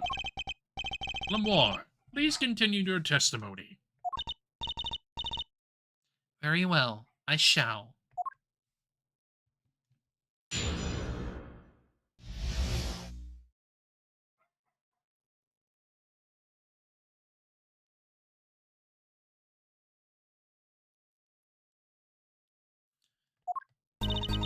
I was on my way from the stage to the backstage exit. There was something like a little window there. That's how I saw it. There were 2 shots. I couldn't do anything to stop it. But it wasn't Machi. It was a grown person. I know it was.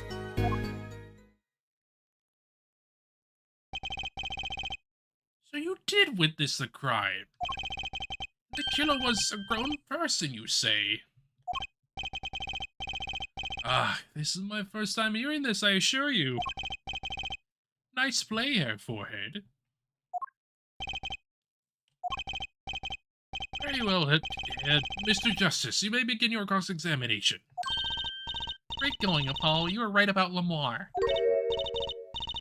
What's wrong? You don't look too happy. This whole thing smells fishy, that's what's wrong.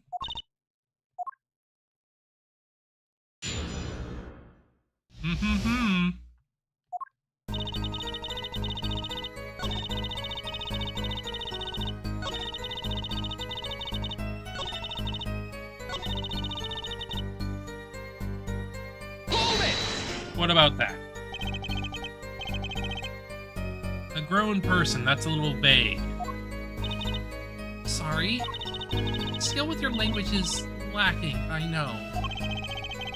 Certainly you could at least see whether the shooter was male or female.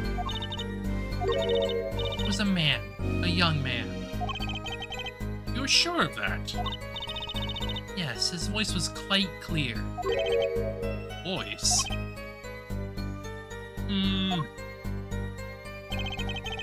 The diagram, it seemed the dressing was quite cluttered. It seemed likely that you wouldn't have had a clear view of the shooter. As a singer, I rely more on my ears than my eyes. When I hear a voice, I do not forget it. That voice was the real voice of a man. So you heard a voice, but wait. Couldn't that have been the victim, Mr. Latouche? Absolutely not. Did I not just say that I do not forget a voice? If it was Mr. Latouche who spoke, I would have known. Indeed. You were at the window and you heard the shooter's voice, the voice of a young man. Oh, this is a good testimony. That proves that it wasn't Machi. Indeed. If this turns out to be true, it would cast his case in a considerably different light. What is... What?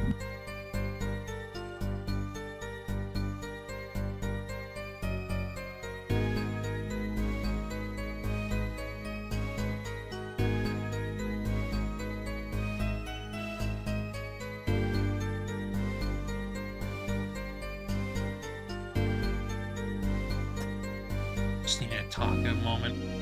Okay. Contradictory. Though it pains me to say this, there's something about Lamar's testimony that rings false. Bravo, Hair Forehead. You're colder than I thought. Pretty sure you remember what the problem is as well as I do, Gavin. As has been established, no grown man could pass through that air vent. He couldn't have fled the scene of the crime. The war has to be lying. I know. And I know it's bad for our case, but I can't shut my eyes to this. Believe me, the idea was tempting. It is as Hair Forehead says. Yet this is not the only contradiction within her testimony. What's next? What's he talking about?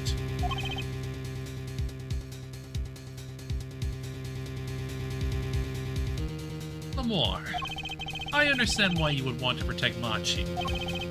Yet remember, you are the siren of the valley, and lies do not become such a creature.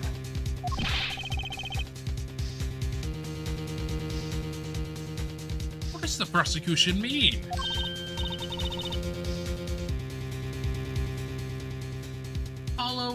What's he talking about?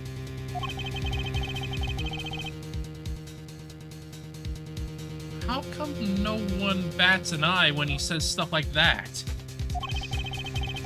I recall the state of the crime scene quite well. State of the room? Yes, and when the murder took place. That window was closed.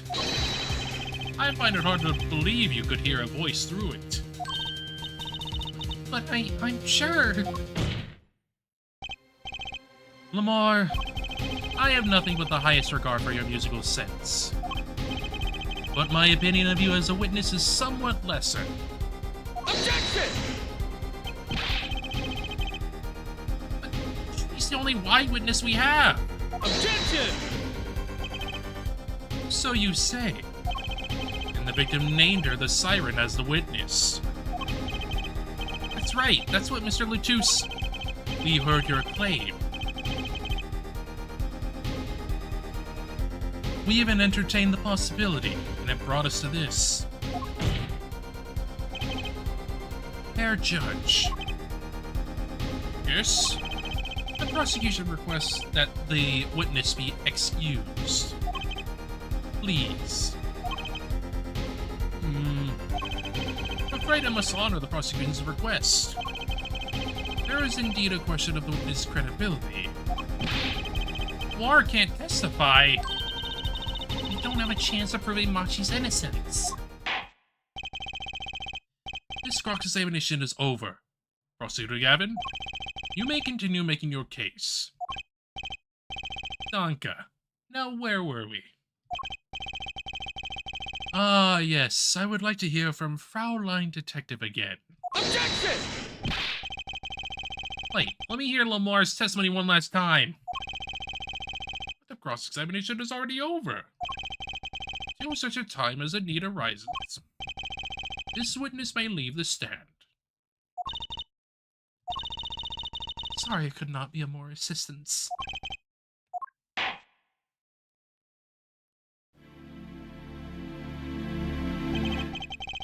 At last, back to the real trial.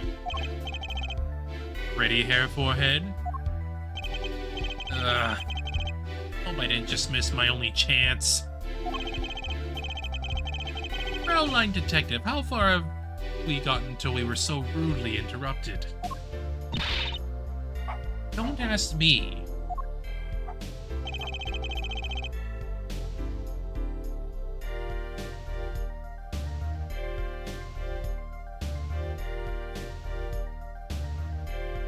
I dislike saying the same thing twice. And I never repeat a song for an encore.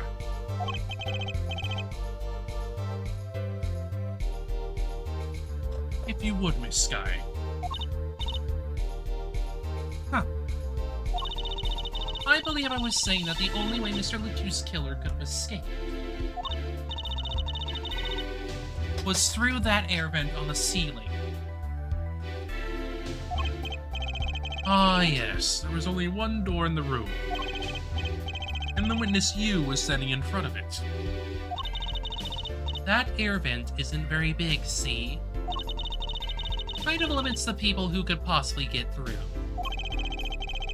I certainly would have had a difficult time. Sure would. Not that you would have been there in the first place, though. Remember, the whole backstage area was off limits to people not involved with the concert. The only one who meets the conditions for a killer is the defendant. A virtuoso performance, I couldn't have put it better myself. She does state a clear case. Though reading the report, something caught my eye. Oh, what's that? The circumstances of the defendant's arrest. Circumstances again? Hey, that's right, Apollo. Remember when you found Machi? That was bizarre. She's right. Mr. Lutus' body disappeared from the room. End up on top of that stage tower. Holding a guitar, no less. A perceptive observation, Herr Judge. Ah, thanks. It was kind of an accident, really. But you work in this job long enough, and you got a nose for things. Bud sure seems pleased with himself. Very good, Fraulein Detective. Perhaps you can tie it all together for us. Why was the body moved? And how does that lead us to this killer?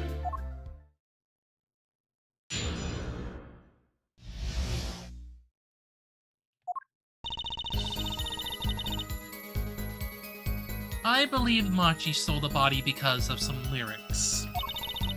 He moved the body to match Lamar's song. No one in this country had a motive to kill the victim. How could a young child move a large body like that, though, is the question.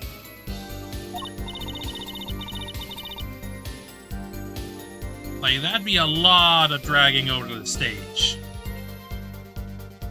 And Machi practically left his signature at the scene. All of this evidence clearly points to the defendant.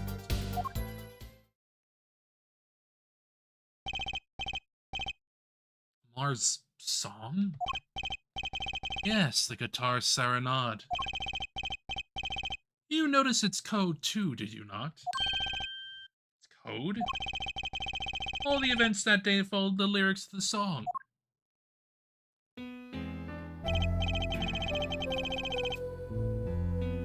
First, the keys to my heart held on so tightly were stolen. Prosecutor Gavin's guitar burst into flames on stage. Latou's life was taken by a bullet. The rest hardly needs explanation. Saw our guitar up together to the sky. That's mad. Like a story out of some fairy tale. I admit I forgot about the song. There it is now, waiting for me. The grand finale, as it were. Hey, you know I was the one who first noticed that. I've heard of jumping rope to songs and counting to songs. But killing? It's a wild world out there, Judge. Very well.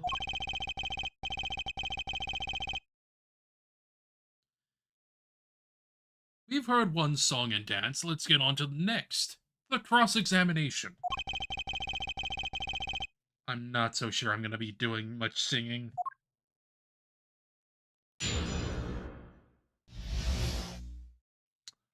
We'll see there, buddy.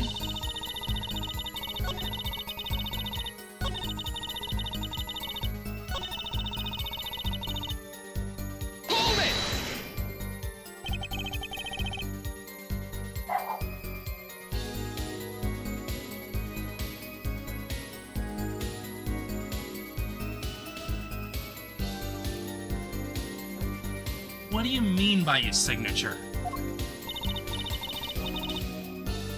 The bullet holes in the wall, of course. The bullet holes?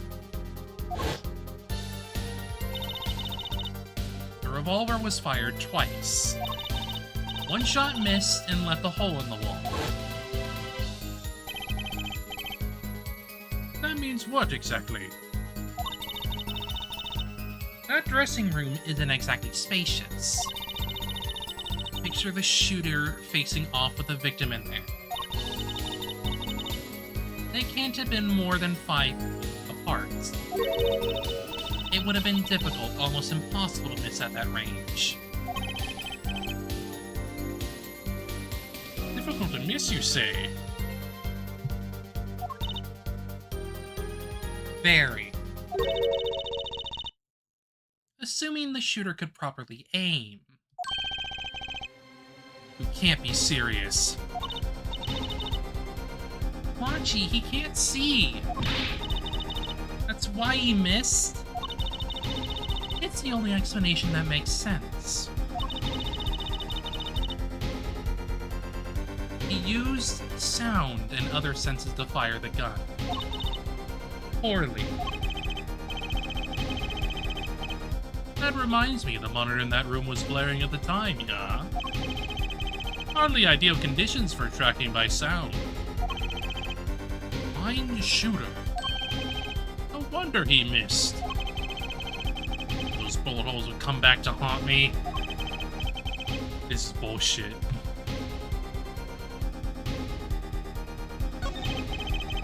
Sure, there were bullet holes left in the wall. But that doesn't prove the shooter couldn't see. Oh, how so? Could have been a struggle with the victim. It's certainly possible. Might have been the revolver's fault. Revolver? Revolver was a very large caliber, correct? Shooter wasn't used to firing such a large weapon. Why, you could just locate their shoulder. Exactly. The defendant, Machitobe, is, as you can see, tiny. It's not so hard to picture him firing the gun and missing entirely. The kickback alone would throw him off his aim.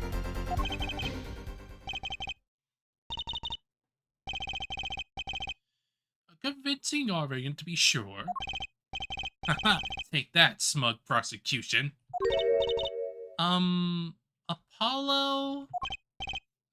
What? That bit about Machi being tiny and the gun throwing off his aim? Are you kind of, admitting that he did it?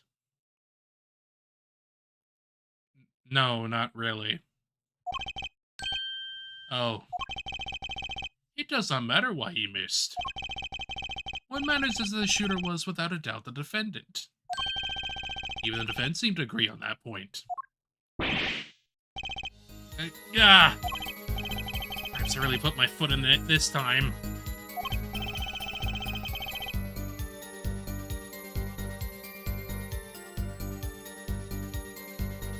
But let's get the facts of the matter on the record. If you would, Fraulein Detective. Very well, the witness will add this to her testimony. Right.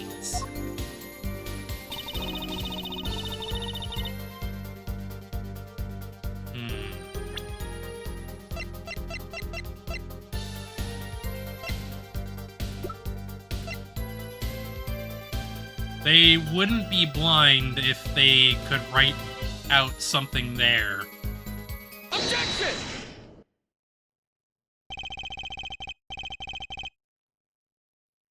The prosecution holds that the shooter couldn't see.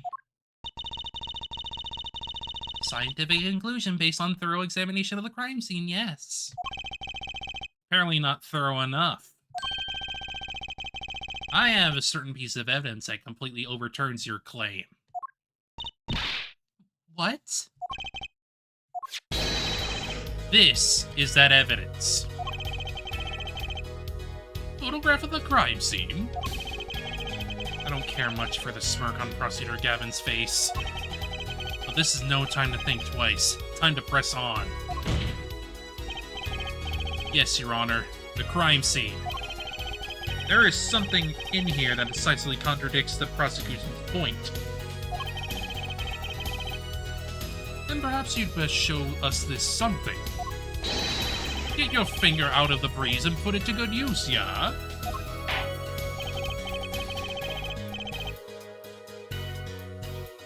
Very well. Show us what you are talking about, Mr. Justice. The contradiction at the scene of the crime is... the writing. Take that! The contradiction is right here. The smeared bloodstains. Was my blurry vision? Really was blurry. The way the victim's hand is raised above his head. The kind of gesture I have seen many times in this court. It's almost as if he wrote something? Ah, I get it. I think I get it. Get what, Fraulein? Sir Latush's shot, he tried to write something. What do you write but the shooter's name? What would he write in his own blood? Pretty good, huh? Thanks for making my point for me. Yes, in fact, that's what I think happened here. That does seem like it'd be a distinct possibility. The victim wrote the killer's name. Certainly a logical conclusion.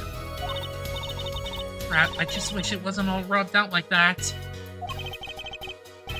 Of course it's rubbed out. Why you were the killer? I certainly want to leave my own name left behind. Neither would I.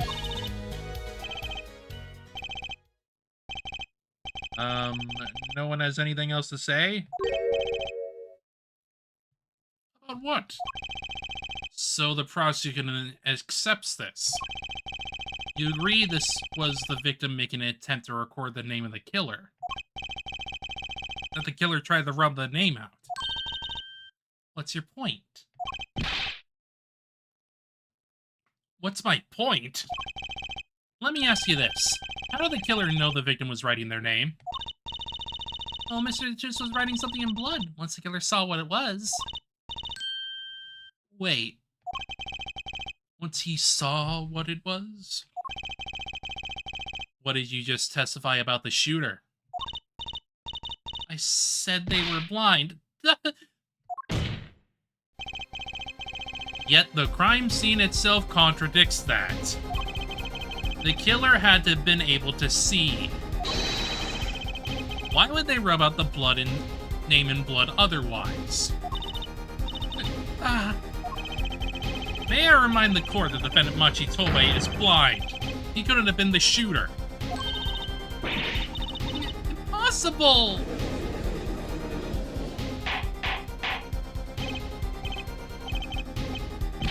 Prosecutor Gavin, please explain to me what all this means.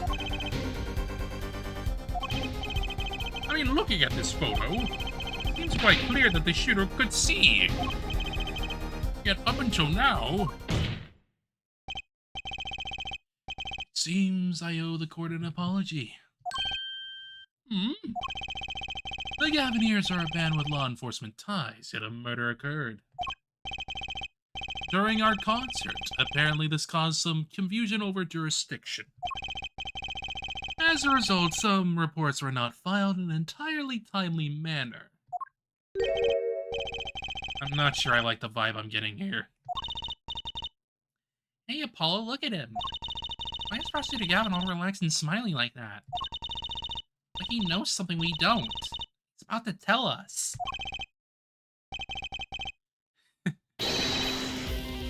Let's rock, baby. With these documents. But before that, I have a question for Fraulein Detective. If I may.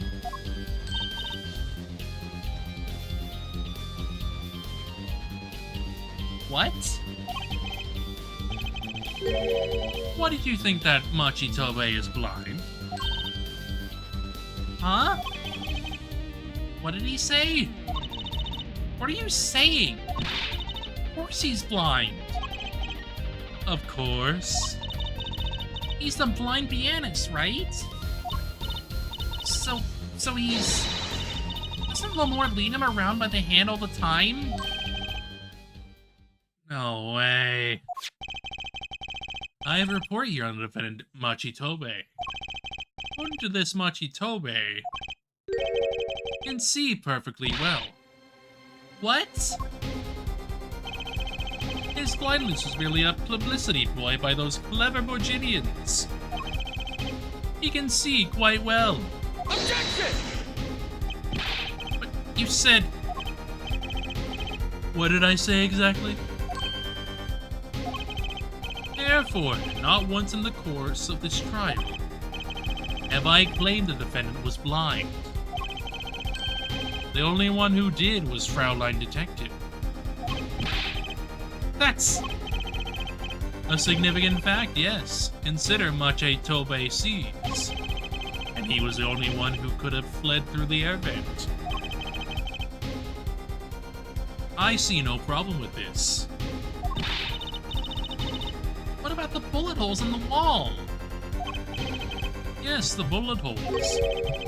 I believe Herr Forehead neatly explained those for us. He didn't miss because he couldn't see. It was a kickback on the 45 caliber revolver. A simple accident, in other words. How's that? I'm afraid your objection has just flown off from brighter skies. This is where the real fun begins, Herr Forehead.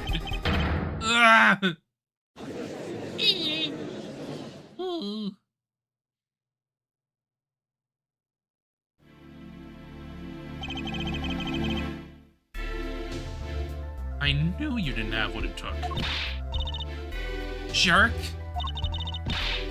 Just what was I in here for? Comic relief? Yeah, apologize. Oh, sorry. That's no way to apologize. He's angered the Trucy now. Look out.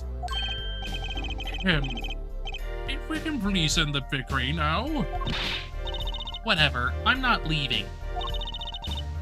I can't leave like this. I'll come up with some clue to solving this case if it kills me.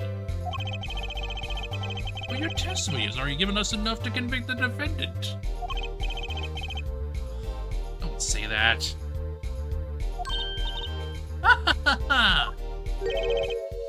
Aha, what? This blood stain. The criminal tried to wipe it off, right? That seems to be what happened, yes. We might be able to find out what was really written here. Really? Can you do that? That's right, with this. It's called luminol. Hello again, Luminol. Hello. It's been a little while since we've seen you. Maybe you know of it. It's a chemical that reacts to blood. Ah, yes. Have we done those tests yet? Huh. As if I'm gonna tell you. The bloodstains covered a section of the carpet. In order to perform blood tests, that section was removed and submitted.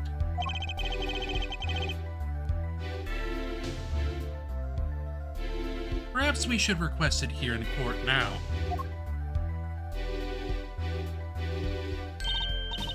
Right. Go for it, Apollo. Huh? I have to do the test? You just have to spray the luminol on it. Simple. Chemical that reacts to blood. I've heard of this somewhere. Doing this in the middle of a frickin' courtroom. Yes, I believe an analysis is called for. Have at it. Right. Ready? It's easy as pie. Here, give it a try. The eyes of the entire court are focused on me. Oh, your hands are shaking. Let's do this.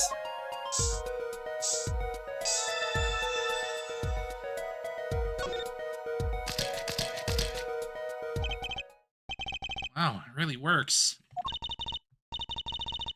This must be the power of science. It says IPXX 314206. Is that the killer's name? Maybe it is if the killer was a robot. I have it. So, what is it? I thought those letters IPXX looked familiar. This is an Interpol ID number. Interpol? You mean the International Police Agency? Yes, most are undercover agents working to solve international crimes. Why would he write that number? Mr. Latus even know a number like that. Good show, Fraulein Detective. Rock on. Eh? Your Honor, we can verify this number immediately. Jarren, are you there? Come to the witness stand.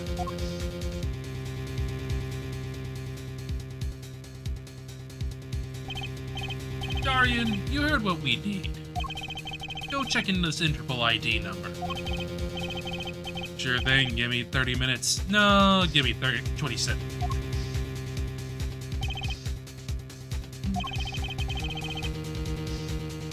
I'm not sure what to think of all this. The prosecution's case is airtight, and so it seems. If this number is really that of an Interpol agent... Oh, wait, I know. What if Machitobe is really an undercover Interpol agent? That would be a possibility. A possibility, yes. One that would mark him as the killer for certain. Would Latus know an Interpol ID number? What I want to know. Well, we have some time while we wait Darian's report. Let's work on unraveling another mystery, shall we? A curious mystery concerning Machitobe. What are you talking about? Fraulein Detective, please accept my apologies.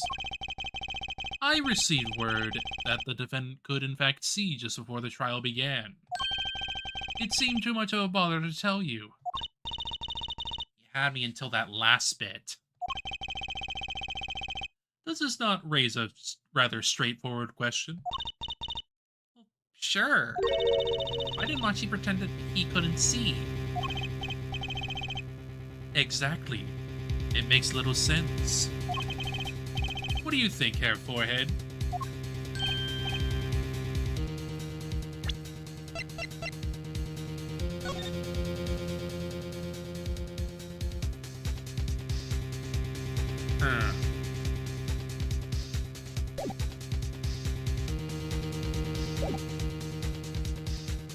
He? Machitobe pretended that he was blind. Do you know why? How could he know? Wait, Prosecutor Gavin knows why, doesn't he? He's known from the start of the trial. He's been leading us on the whole time. Something wrong? Do you think perhaps this is all some kind of game? No, the moment I heard that report, I knew why. Those people who have sold over 1 million records really are something else. Doesn't have to do with anything. There was a reason why Machitobe pretended to be blind. But it wasn't for his own sake. Getting the picture now? Wasn't for himself? Well, Mr. Justice, can you present the evidence that shows us why the defendant had to feign blindness? Yes. Machi had no reason to pretend he couldn't see. Which means, no, it couldn't be. Good show, Hair Forehead. It seems you thought of something. Can I figure these things out on my own? I hate having to take my cues from this guy. Very well. Look at this. This is why he was pretending he couldn't see. Take that! That is... Lamar? Lamar and Machitobe. Recall their relationship. In particular, their unique arrangement over the years before visiting our country. Lamar and her pianist. They would always walk together, she leading him by the hand. Even when they got on stage, she would lead him to the piano. She would walk all the way over there with him. That's right, because he was blind. she led him at all times, never letting him go. All times? We have just learned something that makes her arrangement peculiar indeed. Machi could see. Why did they have to keep up this act the whole time? Well, wasn't it part of their performance? I think there's a simpler explanation. Machi did not need to be led by the hand at all. That can only mean one thing. Really? Really. It was all the other way around. One who needed to be led by hand was Lamar. But what's this? Do you mean to say that Lamar is... she's... Yes, Your Honor. Lamar is blind. What? Makes sense.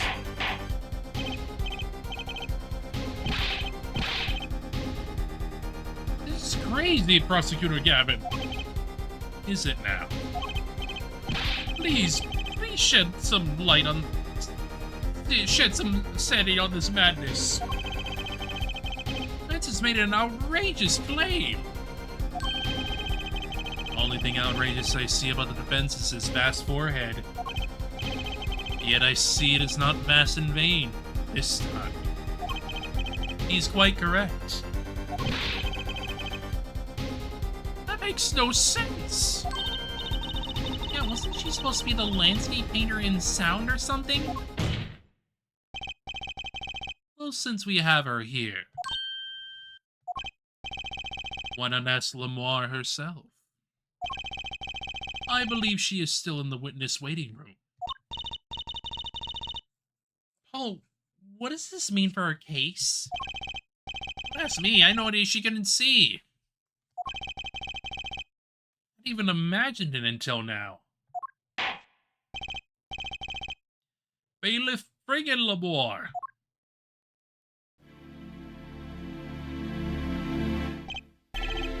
Lamar, it pains me deeply to call you before us again in this way. And yet I must. Please do not be concerned on my behalf. She really can't see? Really? It is true. How funny it is that a tiny lie born in the Virginian countryside would one day grow to entangle the entire world. Oh, you are. Yes, as I mentioned before, I have no memory of the time before I became Lamar. Know, too, that my memories begin in darkness. The word light has no meaning for Lamar. I see. You may recall me saying something toward the beginning of this trial here, Forehead. What's that? I believe I said it was unfortunate this crime had no direct witnesses. Ah.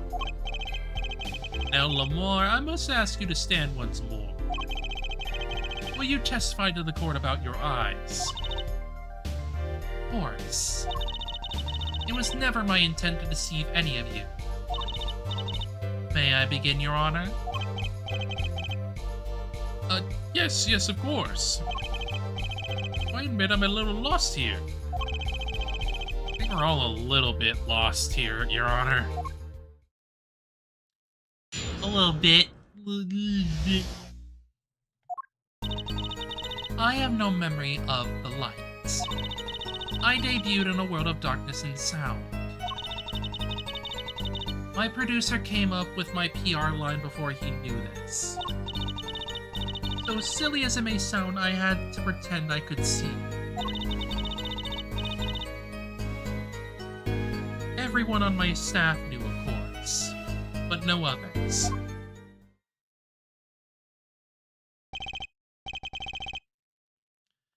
This is murder trial. I apologize. It was part of my contract, you see. I was to keep my... Oh, good.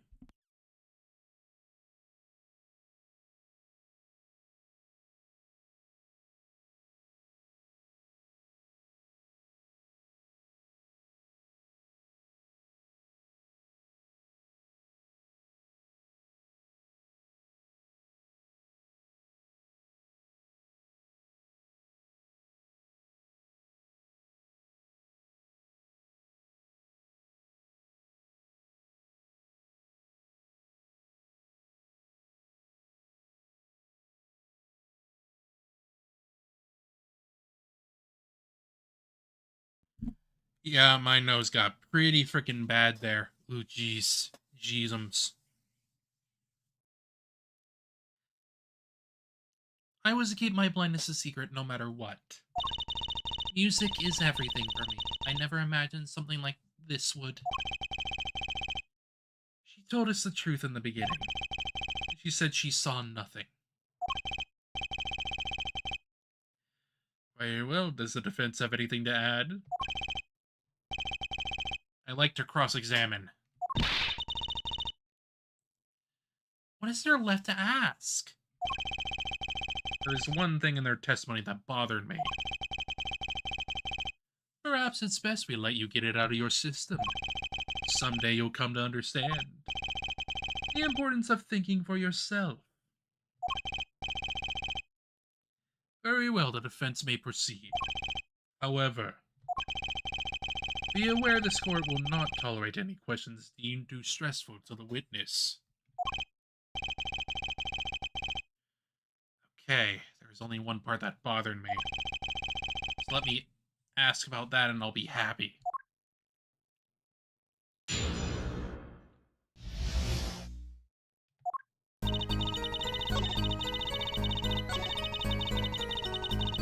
We're gonna press the last one.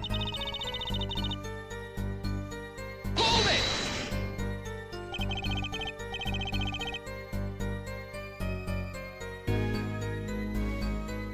When you say your staff, did you include Mr. Latouche? Of course, he was my manager. So he knew, and that's what's been bugging me. Something the matter, Mr. Justice? I believe I know what is bothering our young defense attorney. We're thinking of when you discovered the body, yes? Is he right, Apollo? Yes, I was.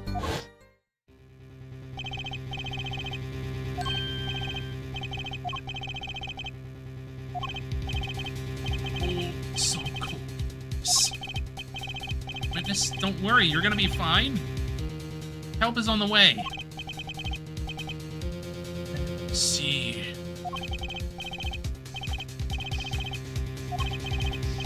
The witness is Siren.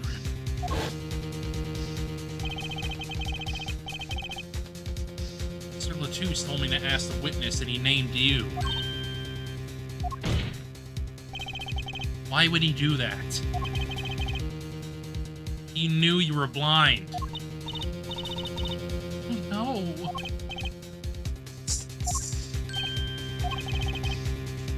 What did I just say? You need to learn to think for yourself. Meaning what? There is no mystery here if you recall everything he said. Think of his last words once more. Witness Siren? You've heard them many times along with a little play acting by our defense. I remember them well myself, but that statement is not what I refer. I mean what he said before that. Or what came before that? Ah! That's right. He tried to tell you. When he said can't see, he wasn't talking about himself. He was talking about the witness. See? Too bad the defense did not. Well, Hair Forehead? Try relaxing and looking at the facts first next time. Oh.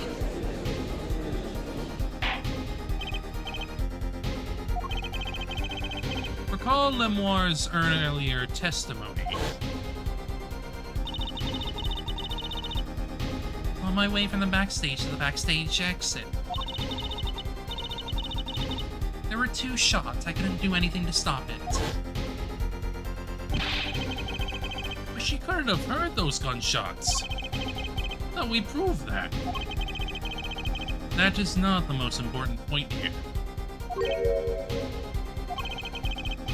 The moment he was shot, Mr. Latouche witnessed her through the window. Why else would he have named her as the witness? Ah. But I really did hear them. 2 gunshots in the man's voice. Unfortunately, such a thing was impossible. The window was closed. We have already run a simulation, of course.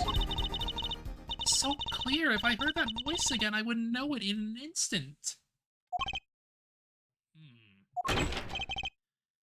Your Honor. What is it, bailiff? Can't you see that we're in session here? You have the results back from the investigation. Investigation? Ah, the interval number that Mr. Latouche left us. Well, let's hear it. You will continue this cross-examination afterward. Detective Crescent, your report, please.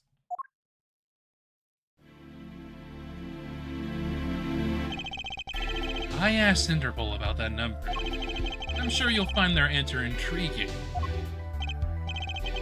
Quick work as always, Darien. Well, tell us about the number. Is it offended a secret agent? The agent registered on that number was Romain Latouche. What? Our undercover Interpol agent was Mr. Latouche himself. He was apparently in the middle of an operation. He wrote those letters. He was trying to tell us his own identity. And a cautious killer tried to wipe them away. Mr. Latouche is an undercover Interpol agent? Him being Lemoire's manager. It's just a cover, most likely. There's one other important detail I found. Well, out with it. It concerns that .45 caliber revolver, the murder weapon. Apparently it belonged to Romain Latouche. He had an Interpol permit to carry firearms. And the registration number of the revolver matched. The victim was killed with his own weapon, which makes sense. Hard to imagine someone who wasn't an Interpol agent with such a large revolver. Was an Interpol agent on the undercover op? How that ties into everything. That tie in somehow, you think? Yeah, somehow. Thanks for looking into that for us, Detective Crescent. It's a great help. Oh, no problem at all, Your Honor. I'll be heading out.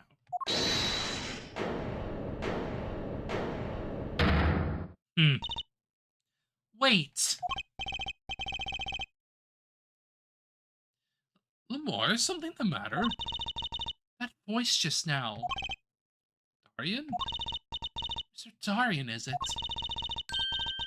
It was him. I am sure of it. It was him? You aren't saying... That voice I heard, talking to Mr. Latouche when I heard the gunshots fired. It was him! It was Mr. Darien! Some kind of a joke? What? I mean, it makes sense. No way. Oops!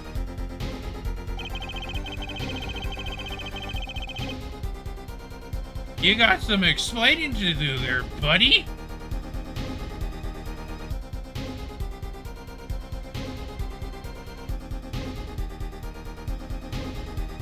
The courtroom fell into such a chaotic state, the trial had to be suspended temporarily.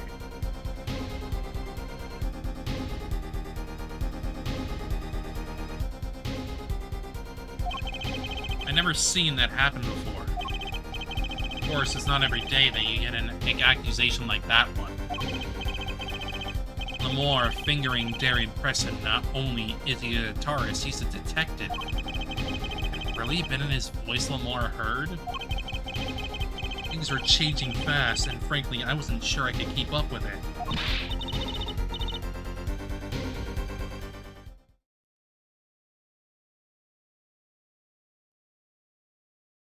Oh boy, oh boy, oh boy, oh boy. Ooh, you...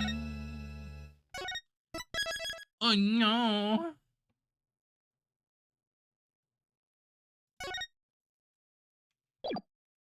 Next.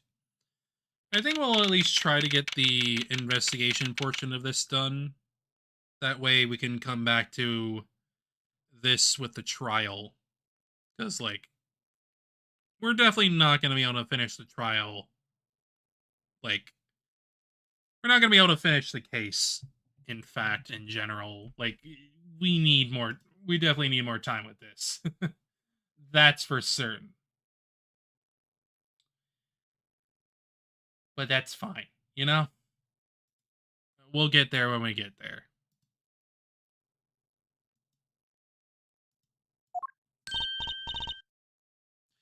Hey, Paulo. What? Well, you know, actually, nothing. I mean, something, or maybe not. Out with it, the suspense is giving me an ulcer. Well, you know, the trial today, I was thinking... If you gave it a score, what score would you give it? Score a G. I guess maybe, well... I'm just as bad as you. See, it's so vague. Clearly. Machi avoided a guilty verdict, which is something. I can't say I'm any less confused about the case.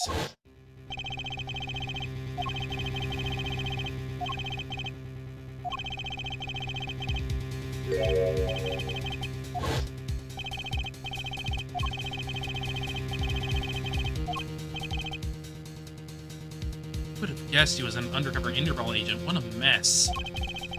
You don't have any idea what he was investigating. Well, true, but we know who shot him now. Mar told the whole court.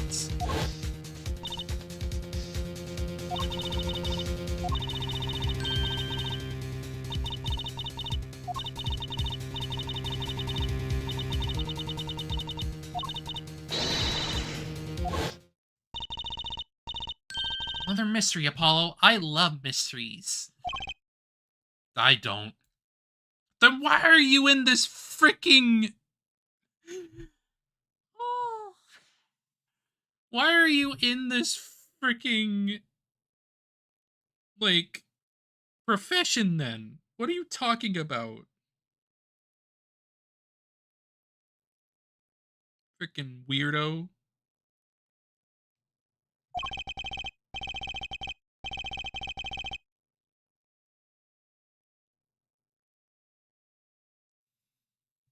Speaking of mysteries, what's Mr. Wright up to? I wouldn't mind asking his opinion. Now you mention it, I haven't seen Daddy around. What is he, some kind of stray that just wanders in and out of at will? I wouldn't say that, but he's been going out a lot. Some top secret mission, he said. That'll be relevant later. Top secret? Anyway, you can't just rely on him to save the day. You got me to help you. We'll be fine. Fine. Right. Time's a wasting, as they say. Let's investigate. That's the spirit. Charlie! Mr. Charlie, the plotted plant. Huh? Things are looking a little... round. Good morning, Mr. Charlie. Mr. Charlie, your leaves! Maybe you weren't giving him enough water? No, must be stress. He's worried about the new recruit at the office.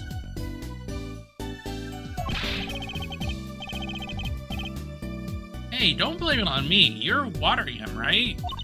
It was Daddy's turn to water him this week. Ah. Mr. Red has been away on this top-secret mission, no? Sorry, Mr. Charlie. This is all my fault. I'll water you soon, I promise. Do it now!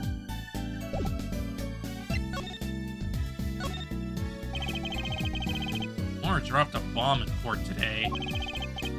Miss Darien. Laura said she's never forgotten a voice, right? It's so cool. I guess. What's that called again? Elephant ears? But that's what they're called. Somehow I don't think that means what you think it means. She has to be wrong this time. Wrong? Why? I mean, look. Those gunshots are right during the concert. That's right. I was burning up to the dance floor at the time. Right. Did you happen to look up on the stage? Maybe at Darien, even? You bet I did. He is one of the Gavineers guitarists, after all. He's so cool. Oh. Right. All the Gavineers have a rock-solid alibi. He couldn't have shot Mr. Latouche backstage. But Lamar heard him, didn't she? He heard Darien backstage, right? Somebody's either wrong or lying very badly here.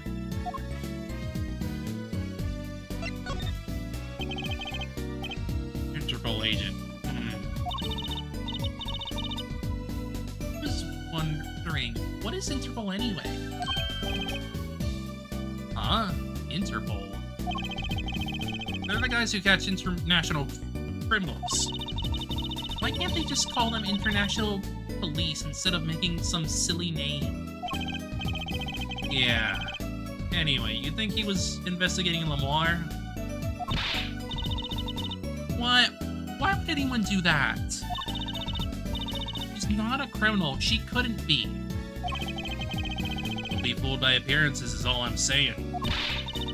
Remember, I'm a magician, Apollo. I can spot a palmed coin at 50 paces. Only it were that easy. In any case, we know he was working on something. Whenever it was something that has something to do with something. That's something being our case, and that the last something I mean. Something like that. Frankly, the whole thing is making my head hurt. What's Mr. Latouche up to?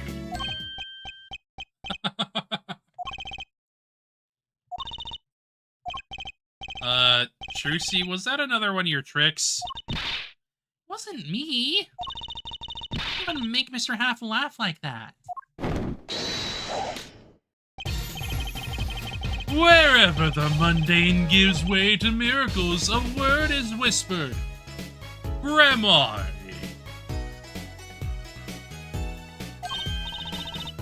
Hey, the other day...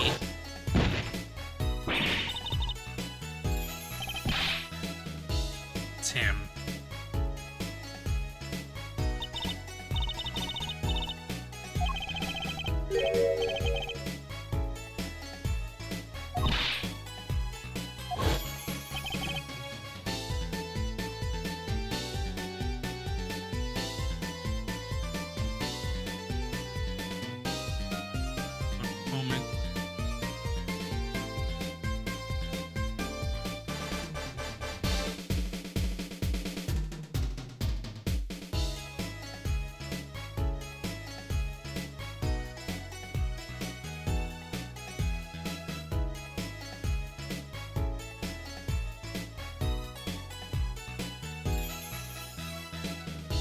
We meet again!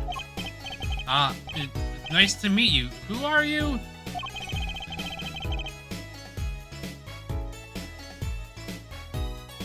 could you please stop smirking like that?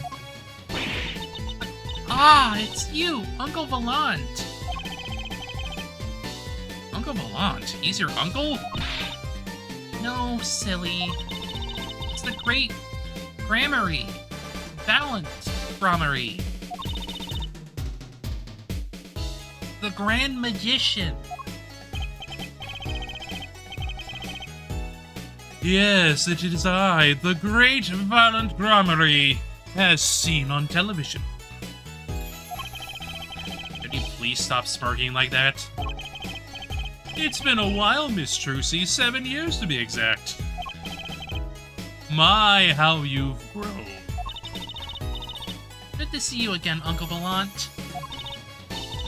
You look exactly the same. I hate to intrude, but what is the great magician doing paying us a visit? I believe it was you who wished to see me. So be quick with your questions. And do not quail, quake, or quiver. I am quite tame.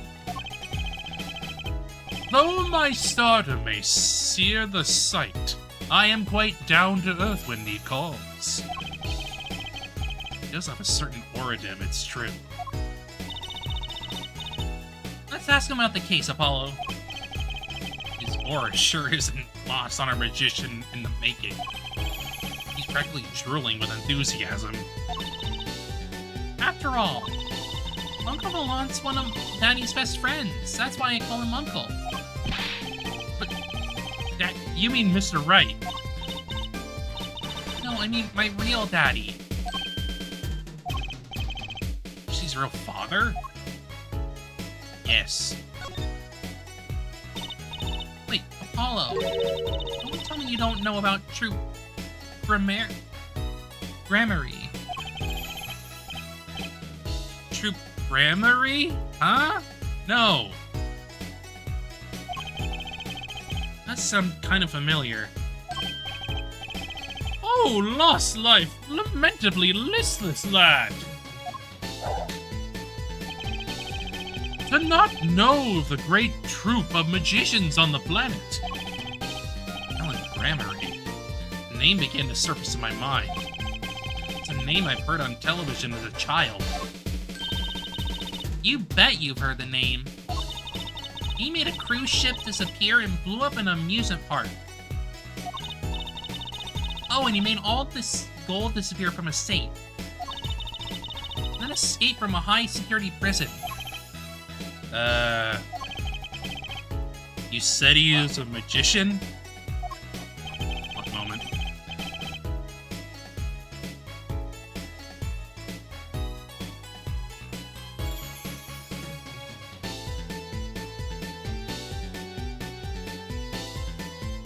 I open the locks to hearts chained by mediocrity. This is the true miracle of true Grammary. Wait.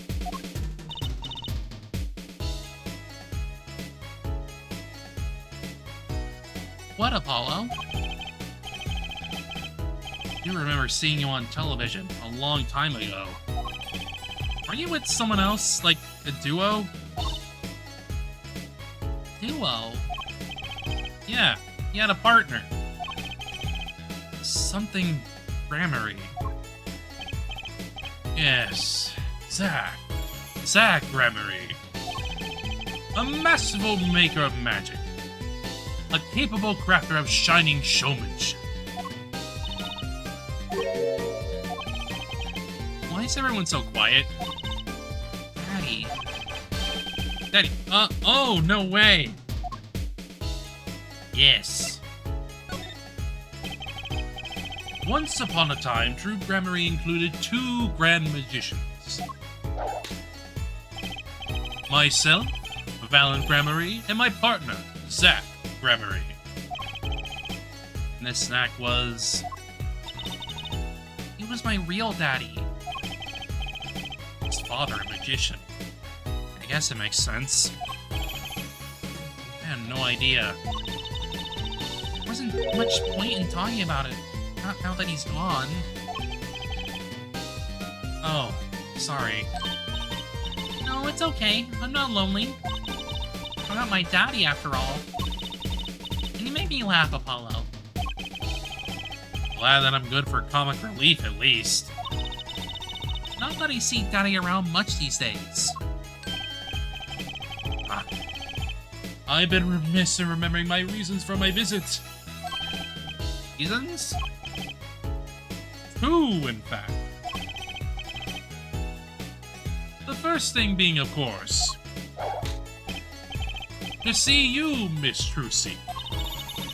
You don't know how happy I am to see you again, Uncle Volant. I'm sure you are.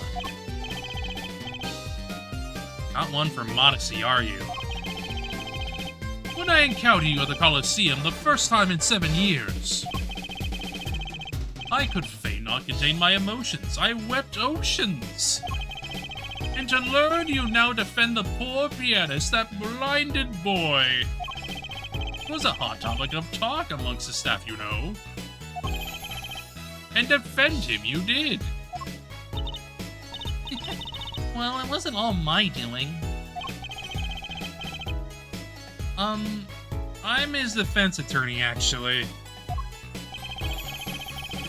My other reason for coming here today was this. That's a videotape? Quite so, a recording of the concert, no less. I brought it for you, Trucy, on behalf of Troop Grammary.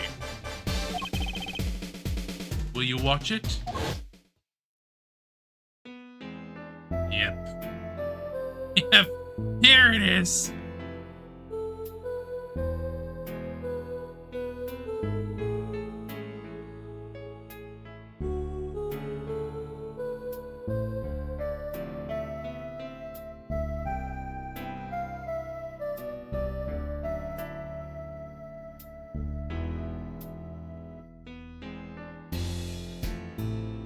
It's here.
Indeed.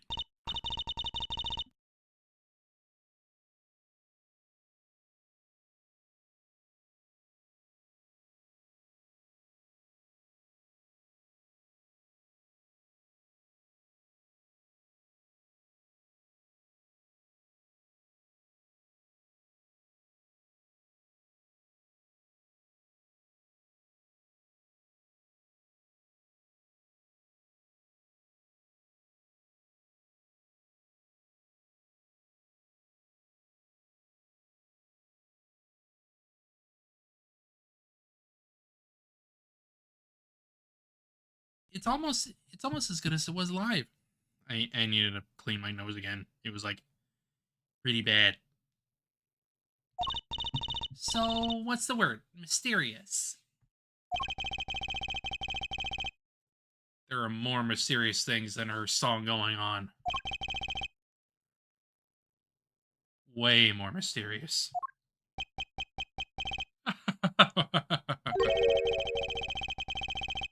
Smelling Grammary has good reasons to be here today.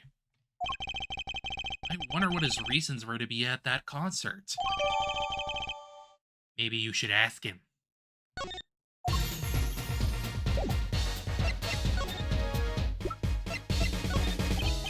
So, I was wondering.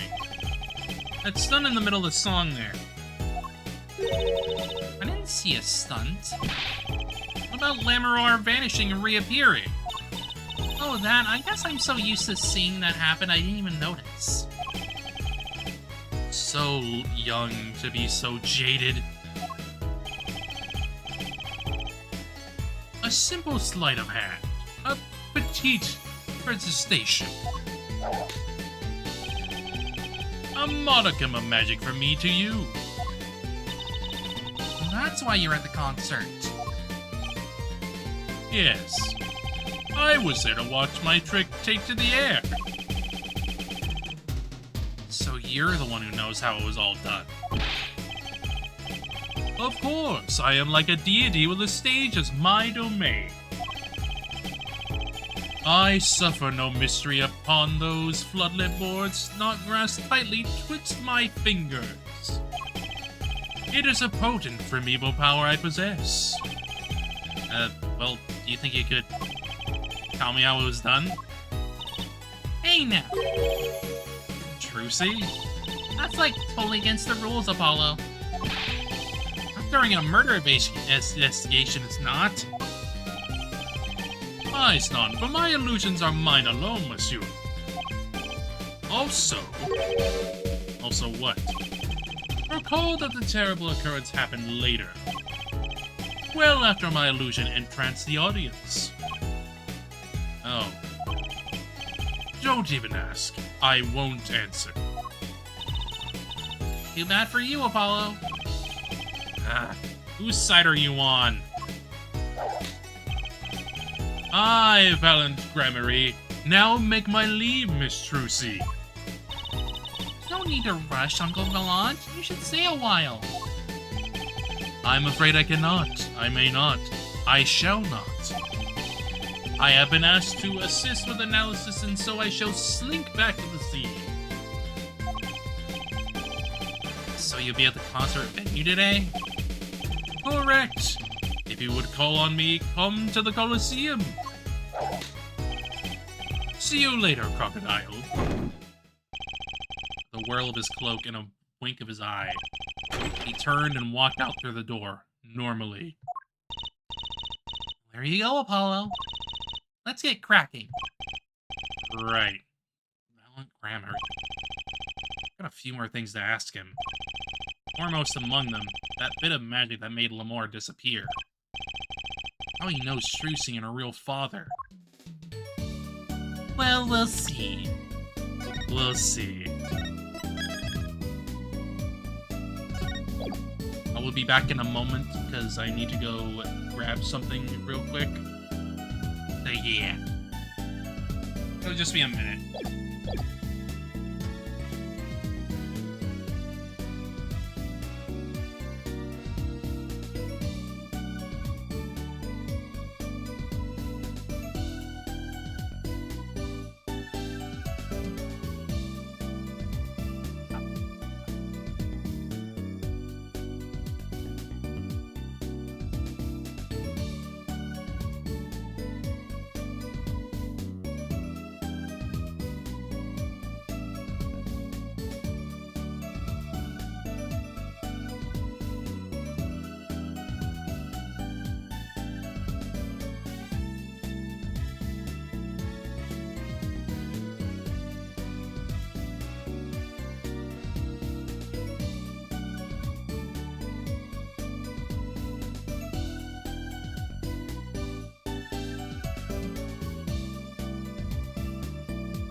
Okay.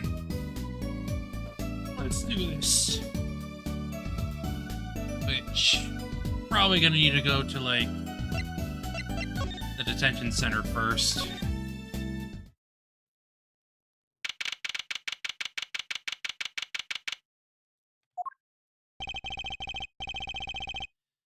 Which he may not be guilty, but he's still a suspect. I don't have any decisive evidence. Yeah, but only someone as small as him could have gotten out of the room. Right, the air vent. And he lied. Machi Tobe can see.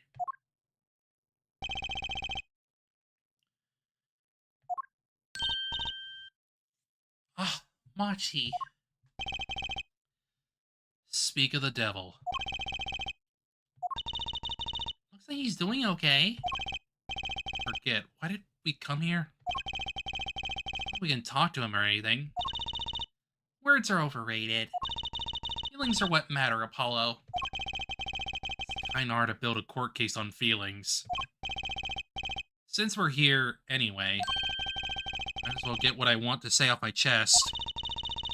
Need someone to complain to, I'll listen. I think she's actually worried for me. She is, obviously.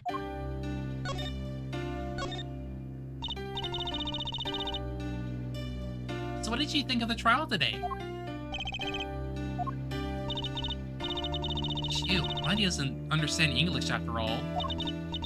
If he did, he would have been scared out of his mind by that trial. Hey, all's well that ends well. You have to be more goal-oriented. If he's innocent, we win. No, if he's found not guilty, we win. Machi might understand English, but I bet he gets that better than you do. Huh?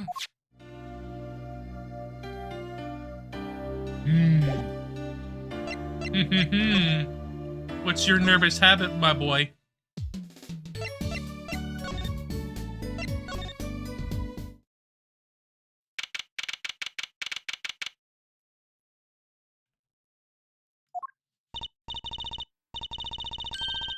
Woo! What a great day. It's a perfect weather for sleuthing.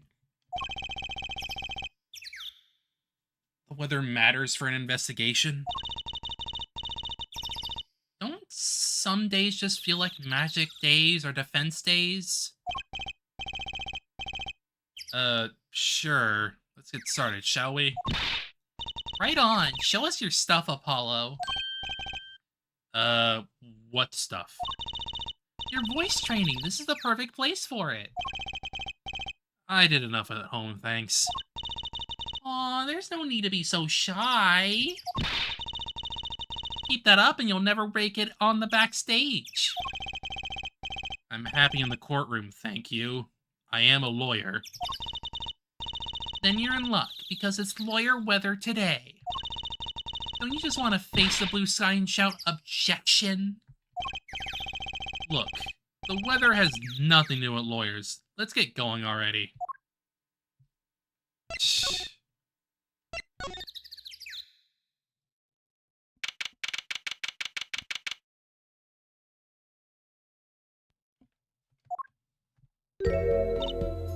Ah, Mr. Attorney. More! Sorry about today, There is nothing you need to apologize for. You were merely defending Machi. Are you okay? Alone, I mean. Humans are blessed with 5 senses. Even robbed of one, we can get by. Though it does make being a witness rather difficult. Speaking of seeing, you know who we were before we spotted you just now. We weren't even talking. I heard your footsteps several times the day before. Oh. You must have great ears. ears that heard the crime taking place. So she claimed yesterday, but how?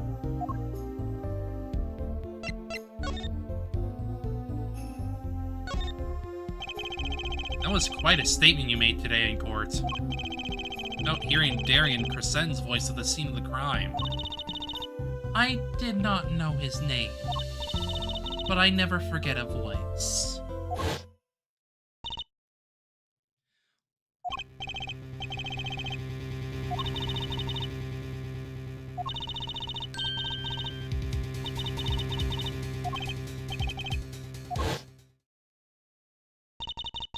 As I said in court, I was on my way backstage from the stage. That is when I heard his voice. Guessing Darian and Mr. Latouche were talking about something? Next moment, I heard those gunshots. Why didn't you call security? To be honest, though, the noise was quite frightening. I never imagined the gunshots might be real. I was in quite a hurry myself. I left the scene at once. It really was Darian's voice that she heard. Yeah.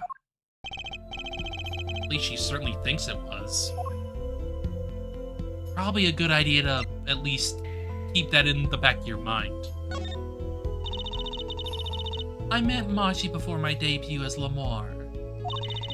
I was singing in a restaurant in Virginia. He was playing the piano? Yes.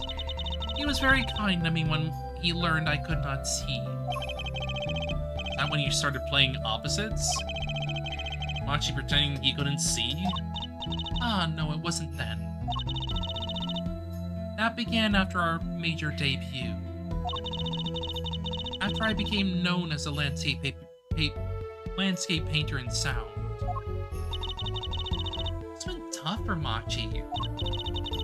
And he couldn't see and all while acting as your eyes. We held hands always. He would write with his finger on my palm to signal me to things I should know. He is a smart, gentle boy. I think I see what she's getting at. Archie would never harm a soul.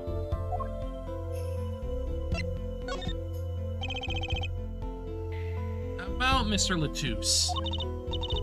Ah, yes. He was an Interpol agent, I hear. So you had no idea? Of course not. No one did.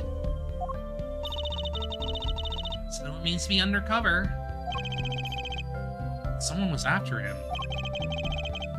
I had to know who he really was.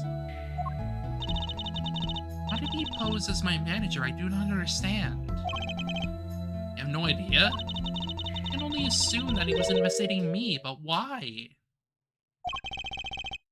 What makes you think that? Perhaps it is not so, but I cannot deny the possibility. Because of my condition. As my present is veiled in darkness, so too is my past clouded in from memory. Clouded. Right. The darkness that I fear is not the darkness that I see whenever I open my eyes. The real darkness lies in my heart. In your heart?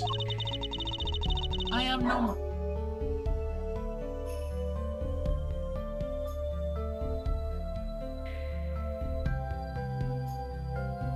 Dog bark too much. Dog bark too much.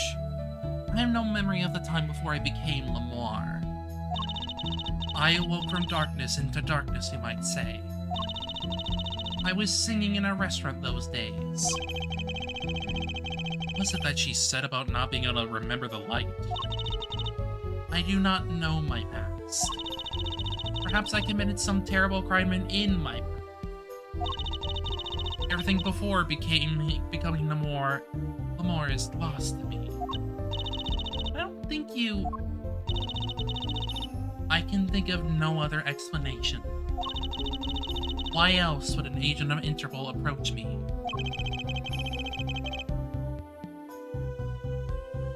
Think your past might be related to this case? No way, that seems really unlikely to me.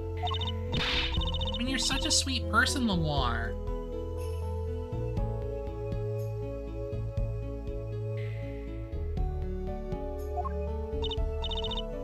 I thank you. Machi too tells me this often when I fear who I might have been.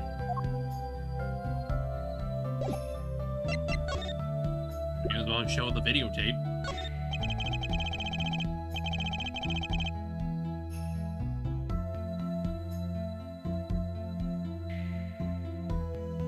Took a look at your performance again. It was even better the second time. Thank you. Reminds me. That was an incredible illusion you pulled off. Illusion?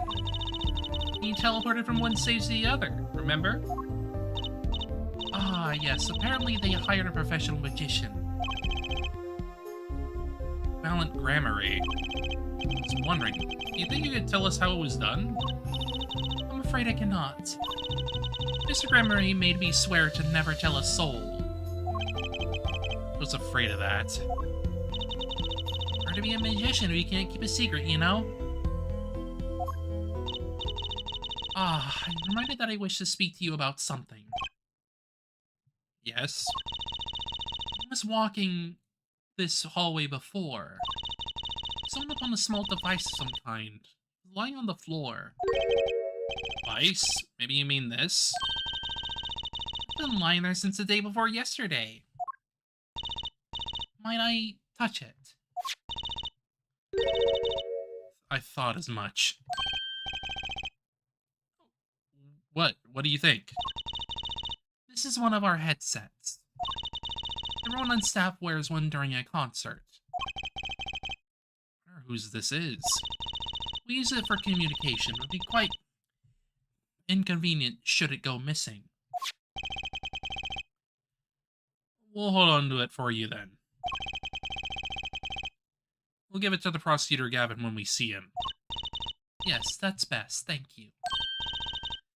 So, can I put it on?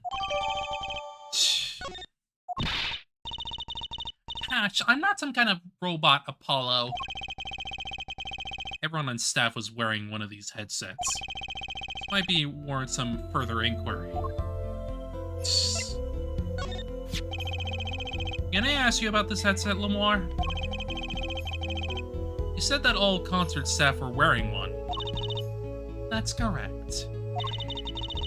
You need them to communicate across such a large stage. Everyone on staff had one, of course. And all of the band members too, I should think. Prosecutor Gavin and his lackeys had them on too then. They're quite helpful, though limited. Only work within 30 feet or so. After all, they're only for use on stage. And a stronger signal would interfere with the sound system. That makes sense. I think someone would notice if they dropped their only communications lifeline. What's this one lying here? Never know. Hard to say.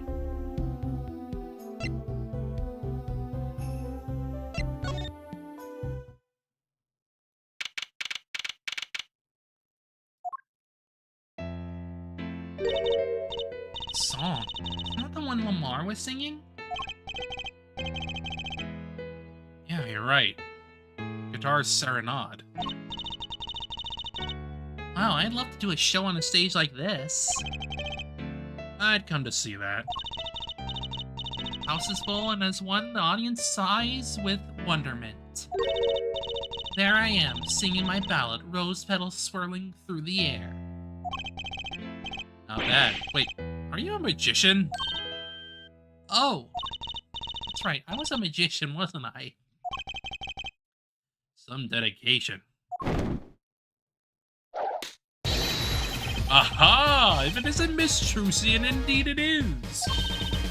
Uncle Valant! What exactly are you doing here? I take real responsibility in tasks undertaken. I am inspecting my equipment of illusion to make sure naught is amiss. Or teleportation illusion. Ooh.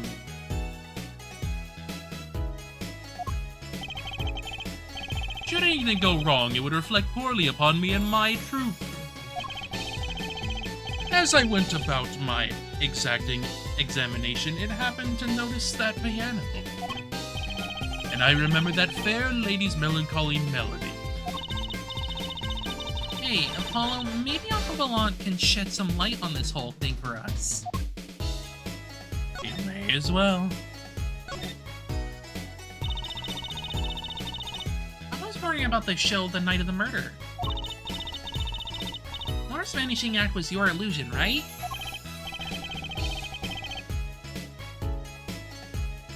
Indeed. The purple prosecutor mentioned my performance. At the climax of the song, he said, "Make her disappear like a dream." Like a dream. Yet what can I work with on stage meant for musical endeavors? There are none of the conveniences of a stage built for sorceress acts. It was a challenging task, so I accepted. She disappeared from the top of the tower. In order to move, you would have had to use some sort of secret tunnel. People come to me because I am a professional among professionals. My illusions are custom made for a time and place. Now, because of the murder, all eyes of the nation are on this concert. Not a bad thing as far as fortunes of true Gramarye are concerned. So you were here checking up on your trick to make sure it went well. And went well it did. Now, speaking of pianos. That piano over there troubles me. It troubles you? Why? Why? Why do you ask? Why do you ask why? I think it's probably quicker if I just go check it out myself, thanks. Obviously.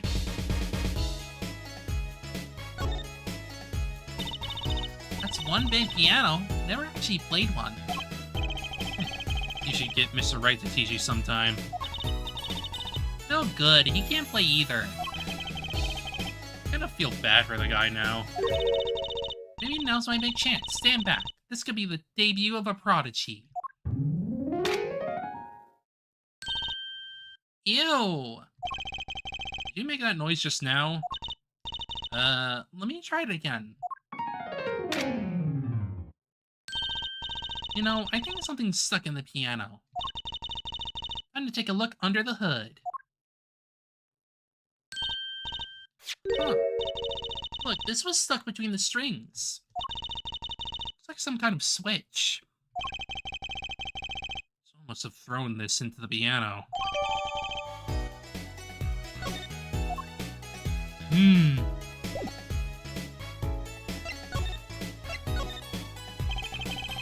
I know what you're thinking in that head of yours. Gramarye, yes, you say? I recall seeing him on television. Something of that sort. Actually, yes, you're right. Wow, he just read your mind, Apollo. Or everyone tells him that he made a good guess. It was 23 years ago. A young magician, a genius of his time, came down among us. His name was Magnified Gramarye. It was he who began the great troupe Gramarye. At his prime, not a day passed that he did not play upon the streams of every TV there ever was. You have a vague memory of someone like that on TV. Yet several years ago, that time came to an end. My troupe pulled a vanishing act, yes. Cries for magic no longer heard. A TV screen in a barren waste, stripped of illusion. It's not true. I still went to all your shows. Like that one in the parking lot down at the supermarket. Start playing in supermarket parking lots, you know you're in trouble. We hone our skill at these small venues, always awaiting our time. Yes, one day we will rise from obscurity onto fame's shining stages once more. I do this not only for the magic that is Gramarye, but for my partner. Your partner? You mean... Yes, Zach Gramarye. Trucy's father. Or he disappeared 7 years ago. There was no name higher than the Gramarye in show business circles. None. I will see us return to glory. I, Valiant Gramarye.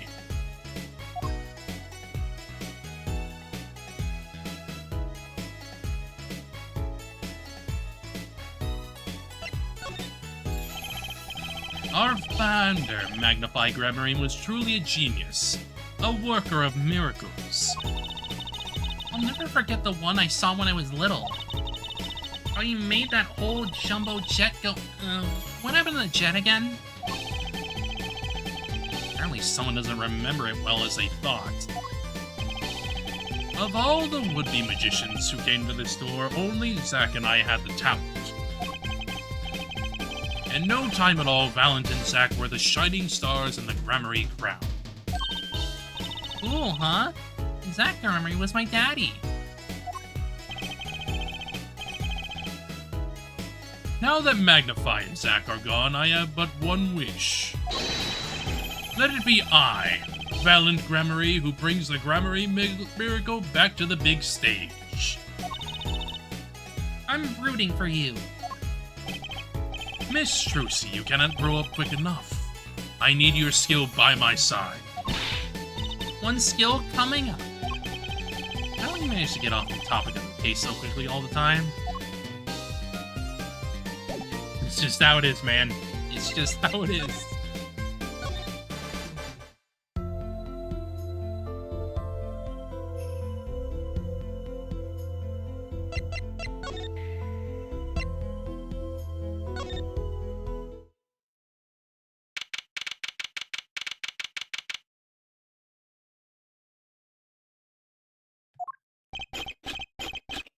She's stressed again. Uh-oh. There's only one person I know who can munch with such venom. What are you doing here? Hello, Emma. You're looking as grumpy as ever. Oh, am I supposed to be happy? You give me the 2nd degree in court, and Prosecutor Gavin makes me look like a fool. You're talking about the bloodstained Mr. Latouche left? My department chief had a field day with that one. Even a blind person could see the shooter wasn't blind. Funny guy, huh? That bloodstain helped uncover the biggest mystery of all.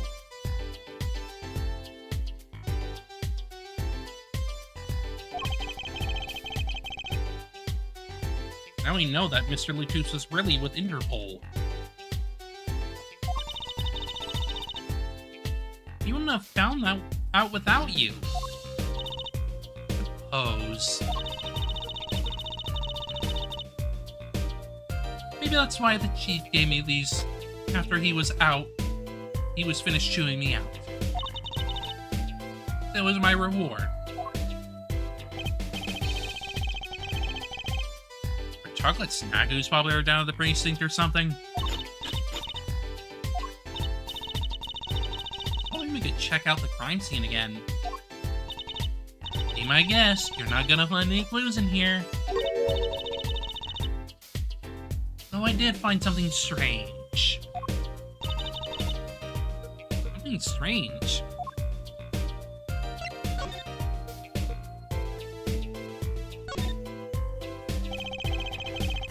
Speaker for monitoring the stage. Wearing at the time of this shooting. It's a pretty old model for a nice place. I guess I don't care about sound quality back here. I can hear it. The loss of fidelity could possibly make that music worse. Good speakers must cost a lot. You have any idea how much a nice one that size would cost, Apollo? Probably a good 10 years of your allowance, give or take. What? That's almost $600. $5 a month? You say poor Trucy, it's more like poor them. I think they're just poor, my guy. She finds out you need to buy 2 speakers for a stereo. Trucy's woes. Trucy's woes. For having learned about Trucy's allowance in episode 3. Oh, poor Trucy.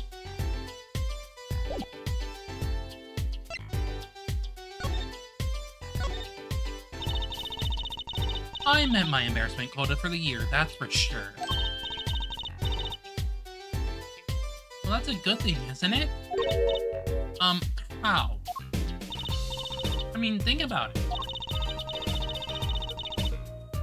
Now you don't have to be embarrassed about anything else all year. If only it worked that way.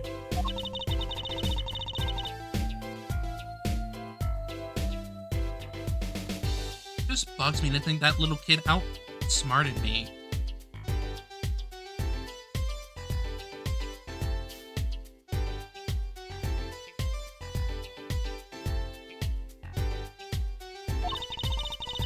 Makes him even more suspicious now that we know he can see.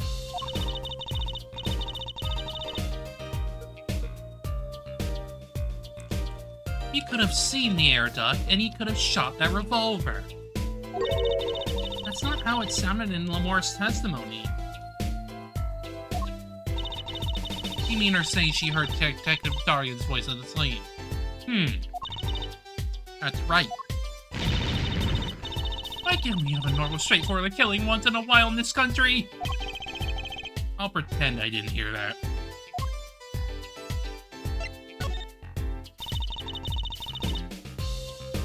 Was that true what you said in court today? You know, about the case. Everything was happening according to those song lyrics. Our Serenity, you mean? I found the link, you know.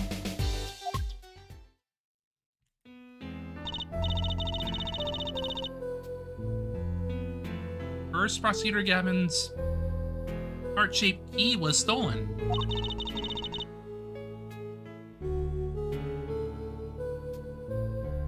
And Lamore flew through the air.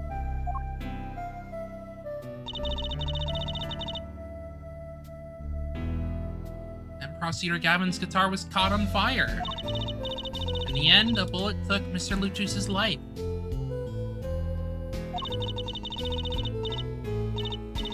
He went up in the sky with a guitar. Well, 15 feet up at least.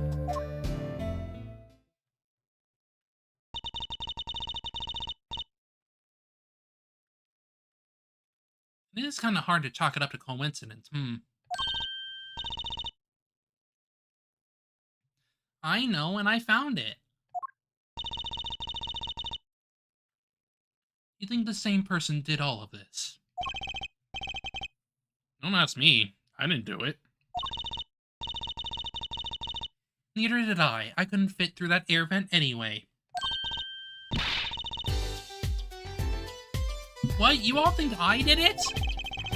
Sometimes I worry about that girl.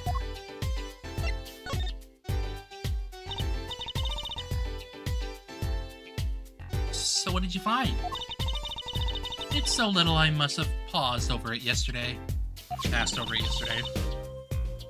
I found it under the sofa. What is it? Part of some device, I think. I haven't a clue what. The bit sticking out from the end looked familiar, so I had it examined. Turns out it's an antenna. Oh, like on a beetle? Like on a cell phone. This device must use an electric signal of some sort. Electric signal, you say?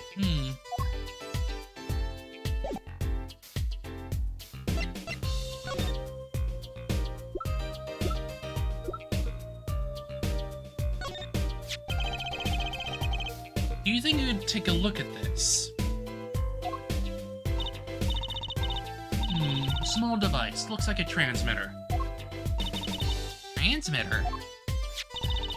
You press the switch here and it sends out a signal. No idea what it's for, though. Signal? You mean electronic signal? What is it, Apollo? Say, Emma? You know that strange object you said you found? Oh, this? Let me try pressing this switch.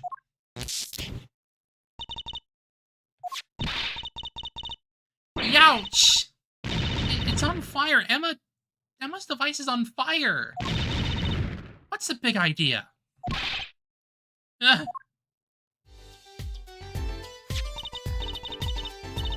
now we know what this is. An igniter. This part here must work like a lighter.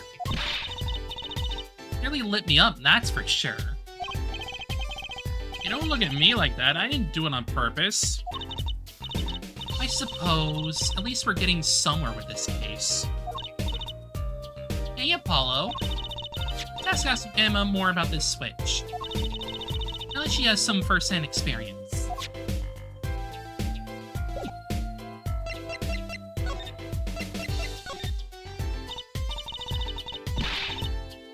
What are you trying to do, burn me alive?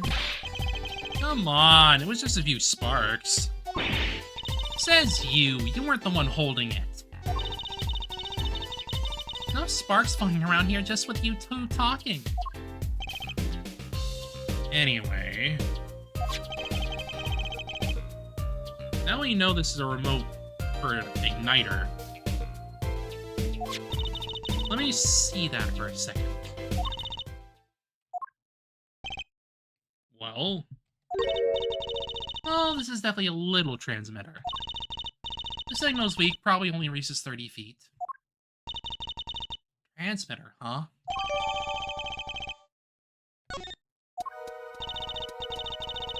Incidentally, if you look at a cross-section diagram of the stage area,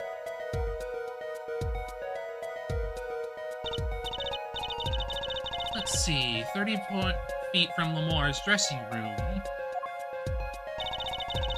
That covers the backstage completely.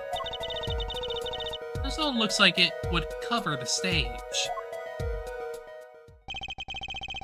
It seems unlikely anyone would use this on stage.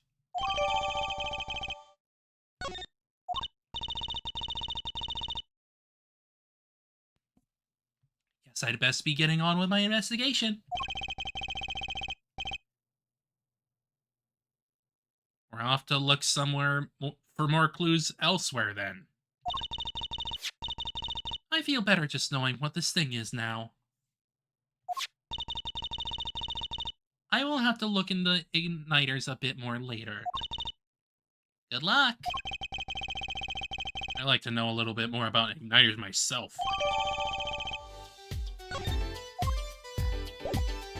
Indeed.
Must have missed something.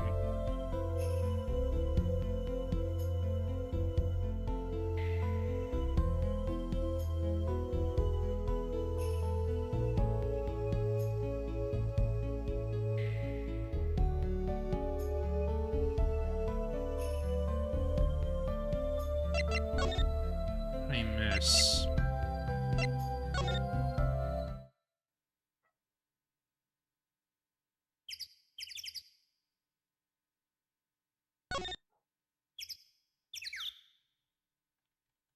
That's a badger. What's that creature there? Oh, that's the police mascot, the blue badger. Yeah, it's life-size. Have you seen them around town patrolling the streets? Yes, now even Law and Order has a mascot. I'd run from that thing even if I wasn't a criminal. Why does its head wobble like that when it walks? It's freaky. I don't think you're showing true Blue Badger spirit, Apollo.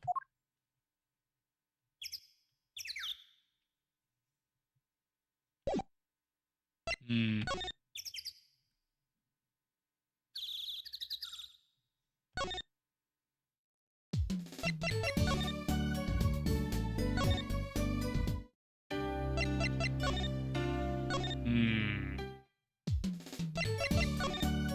I clearly missed something. But what?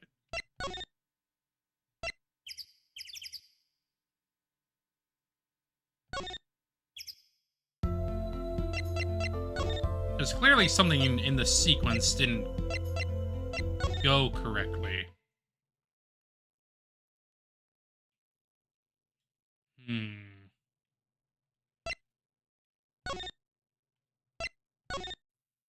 Maybe I didn't finish up with Emma or something? I don't know.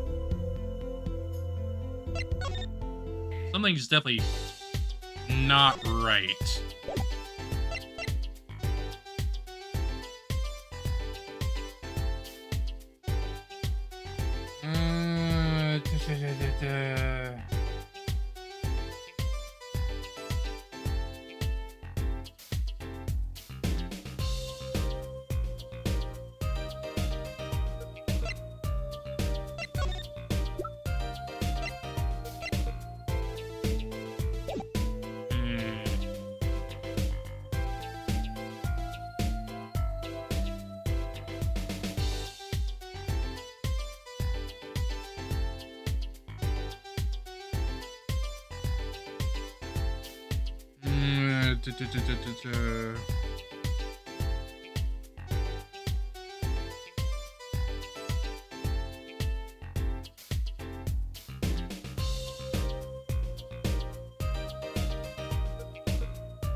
Yeah, I'm not sure what I missed.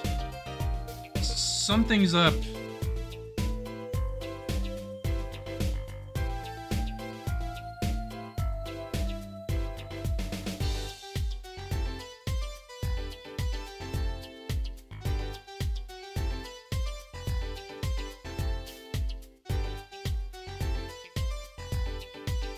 Maybe I need to, like, look at the court record or something.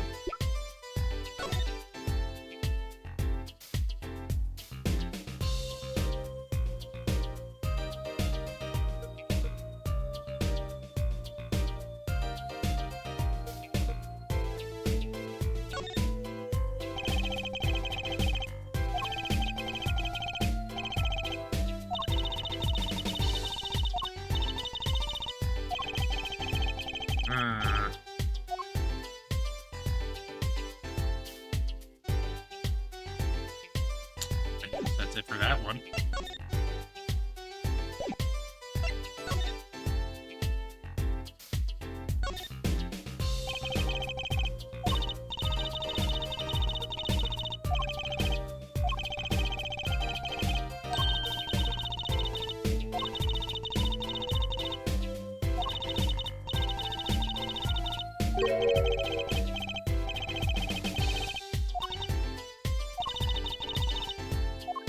Did you just hear someone laugh?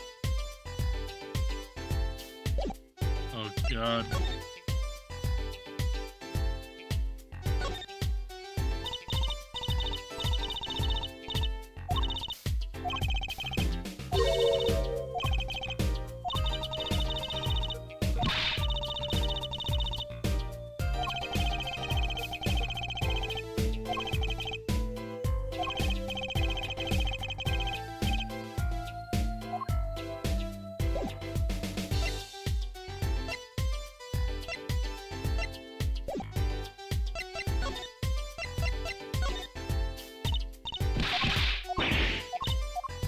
Merry holiday, happy holidays, all that.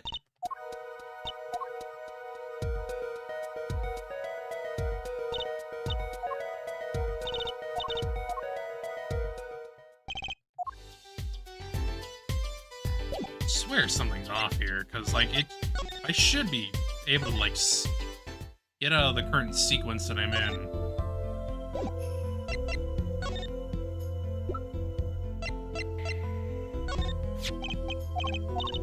Yes, I did this bit. I did this bit absolutely.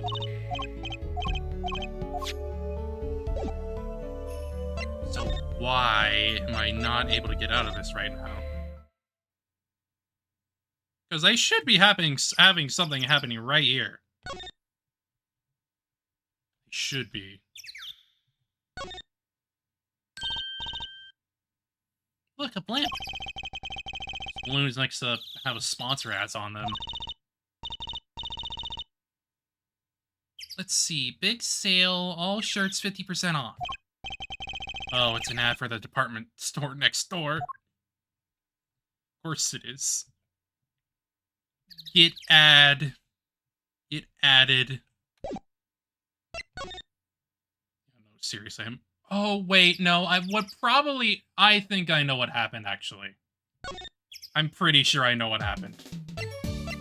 It is probably because I didn't freaking exhaust Machi's shit. That is likely why.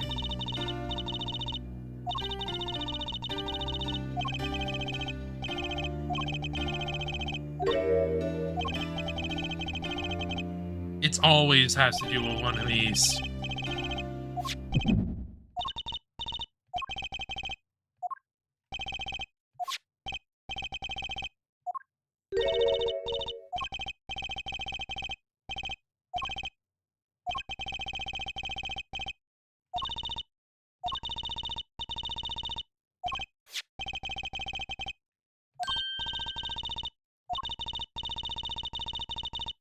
No, I'm pretty sure he can speak.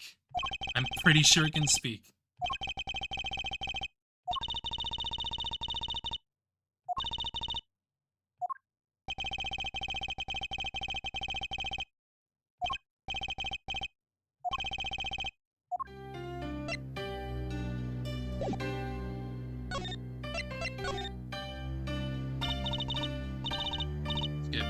Try to get this bit so I can at least, like, continue through the sequence that I was actually trying to get through.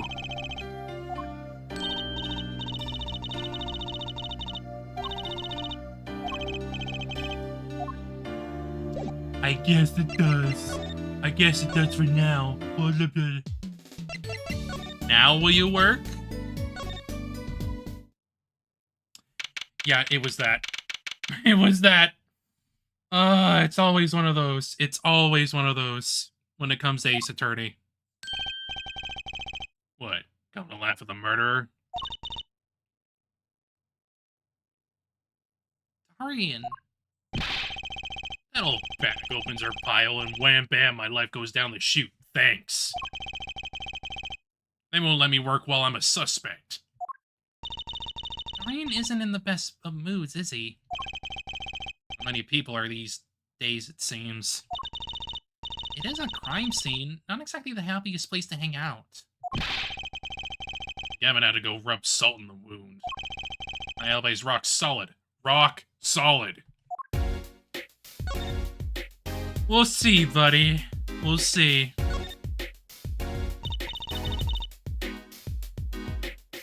I mean, I already know, because I played this game before, but, like, come on. So about your alibi. You have to ask? Shooting happened right in the middle of the third set. That's right. It was blaring when you heard those gunshots. Now Mr. Latouche dead. About 10,000 witnesses who saw me too. Right there on that stage.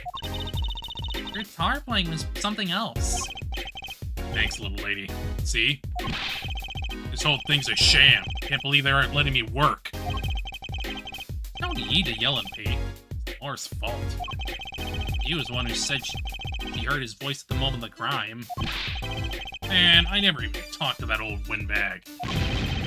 How could she possibly identify me? They won't let you work? You won't let me work. Gavin says I gotta lie low until the suspicion is clear. What suspicion? He can be such a stick in the mud. Sir Gavin? Stick in the mud? He may look all flashy and showy, but he's straight as an arrow, man. Except when he's depressed. Hear him whining the other day? You mean the thing with the mixing board? And then there was that performance just now. What was all that about? This part is off. Which is that second guitar? It was you, Darian! He's just a perfectionist is all. Not a bad guy, really. I think the Gavineers are the best. I have all your albums. Band's fine, too. Gavin can write a good tune, I'll give him that. Come to think of it, I haven't seen Prosecutor Gavin around much. Oh, him? He's down at the prosecutor's office, most likely. Prosecutor's office? I've never been there, have I? The dad on the victim should have come in from Interpol. Normally, I'd be down there dealing with it. Normally. Oh, let's go check it out. I always wanted to see the prosecutor's office. Maybe that's not just a bad idea. Right on. Say hi for me, okay? Oh, and screw you.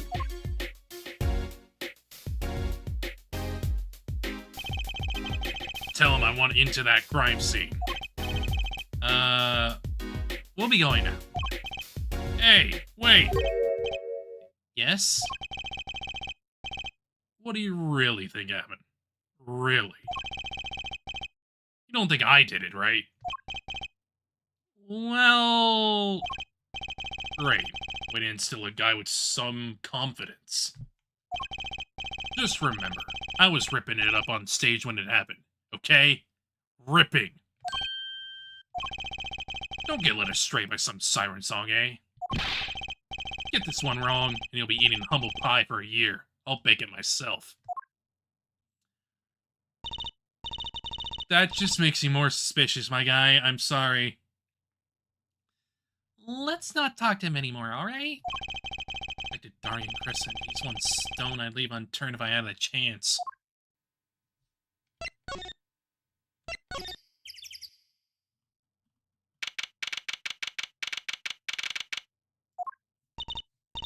So, this is it. The Gavineers' head office. It's not the band's office, it's the prosecutor's office. Yeah, so that's why I'm asking. What is this creepy thing, object, whatever? Looks like Prosecutor Gavin's on the phone. Oh well, guess we'll have to come back. We can hide behind that bookshelf real quiet-like. That's eavesdropping. Why? We'd just be waiting quietly so he won't notice. What if he heard something scandalous about the band? She'd make a good reporter for our gossip mag. What, a replica? Then why was he after it in the first place? Yeah, Latouche. Latouche? Well, don't talk to me about those Borginians, okay? Just give me that report. Chop, chop. Stop leaving mysterious objects in my office, okay? Times like this when I start to miss Darian. Huh? Hiya! Just thought we'd drop in. Hope you're not mad? How could I be? There's not enough tea in the world in any case. Have a seat. Consider Gavin the philanthropist. Watch and learn, Apollo. So, who have you come to see? Huh? Clavier, lead vocalist for the Gavineers. Or Prosecutor Gavin, scourge of the courtroom. What do you think he means, Apollo? He's asking which one you're looking for. Like, very specifically. I think he's giving us a choice. Can either ask him about the concert or the case. Which way do I go? Case. Ah, that reminds me, did you see the paper today? Yes. I was always read the TV section.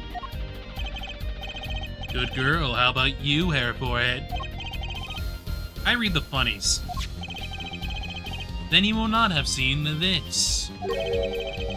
Concert of Tragedy, the prosecutor's deadly song. Oh, is that a new show? I haven't heard about that one. It's not a show, it's an article. News, you know? Oh, does this have anything to do with the case? Since getting back from the trial, my phone has been ringing off the hook. How does it feel to take a man's life with a song? Have you ever hummed a man all the way to a death row? Do you think you could sing for me over the phone? It is endless. Endless! Thanks to the case you made today, of course. Oh, that was all Apollo's idea. Hey! Is that newspaper over there too? Ah, yes, Virginian Daily Bugle.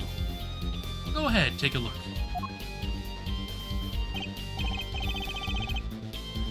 Thanks, but I can't read Virginian. Oh, that's right. Suffice it to say, this is big news over there as well. Though it didn't go so far as to mention the lyrics to my song. Probably no one in Virginia could believe it. It's probably seen as just a theory at this point. Their journalists didn't see the need to mention it. Makes sense. I hardly know what to think of it myself. Lamar's testimony will probably be in the evening edition, I imagine. Which is why I've had Darian step down from the investigation for now. Yeah, we ran into him moping in front of the Coliseum. Lamar was my invited guest, so it is a rather delicate situation. You understand how much I want to solve this case, quickly, if possible.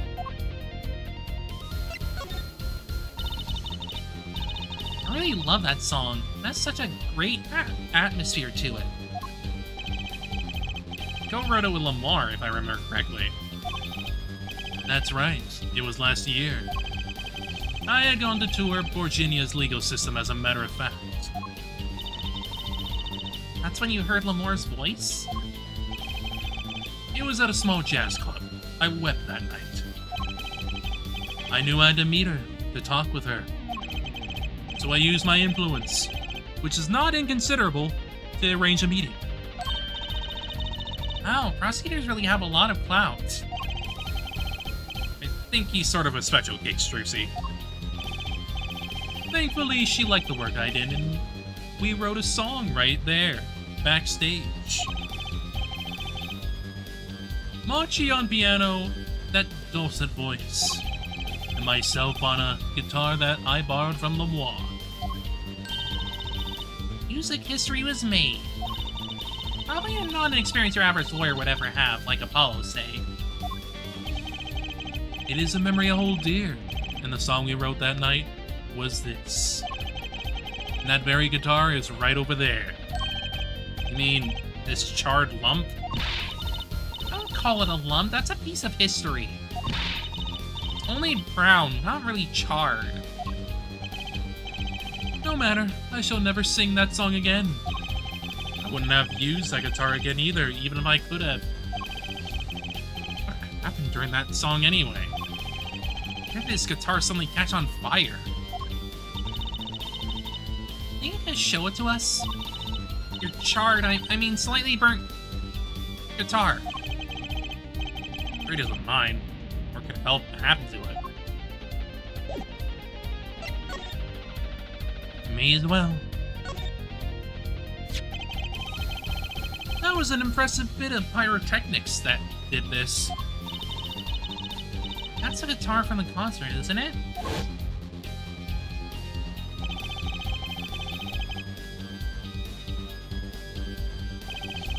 I never guessed that wasn't the end of it. What a specialist analyzed the guitar incidentally.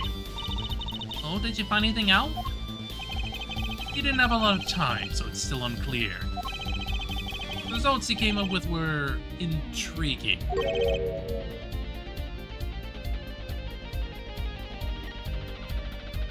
Intriguing? That's like a tart time to everything that went on.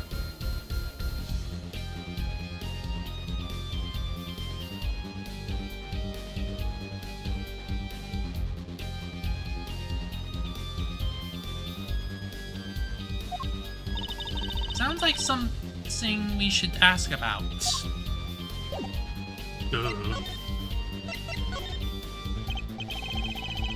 It was a beautiful instrument. It was played lovingly for many years. Guitar befitting a woman like Lamore. How did I end up here? She gave it to me. I mentioned how much I enjoyed playing it that night, and she made a present of it. This guitar is from Virginia? That it is. We couldn't carry it on the plane. Changes in air pressure and humidity ruined the wood. So we vacuum packed it in Lamore's studio. I use a special shipping service available to me for transporting evidence. They brought it right up to my office for me.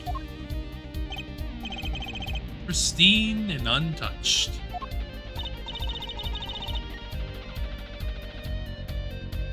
See, prosecutors do have a lot of clout. I still think he's a special case. Such a valuable guitar. It's too bad it got burned.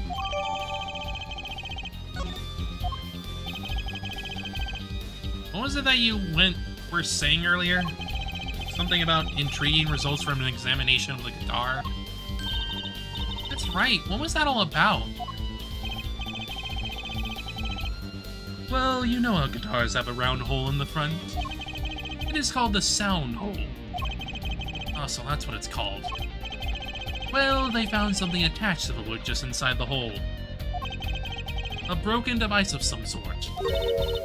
Broken device? Yes, this, in fact. The examiner is busy with evidence for the case now, however. So he'll be checking this out once he's finished with everything else.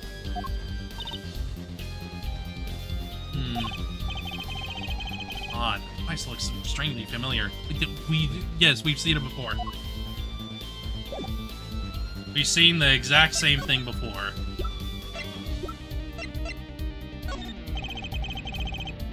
Must be one of these. What is it, Apollo? That device that was found in your guitar. Take a look at this. Looks like the same thing. What is it? It's an igniter. Another one? It was at the crime scene in Lamore's dressing room. Detective Sky found it, actually. The scene of the crime? What could that mean, I wonder?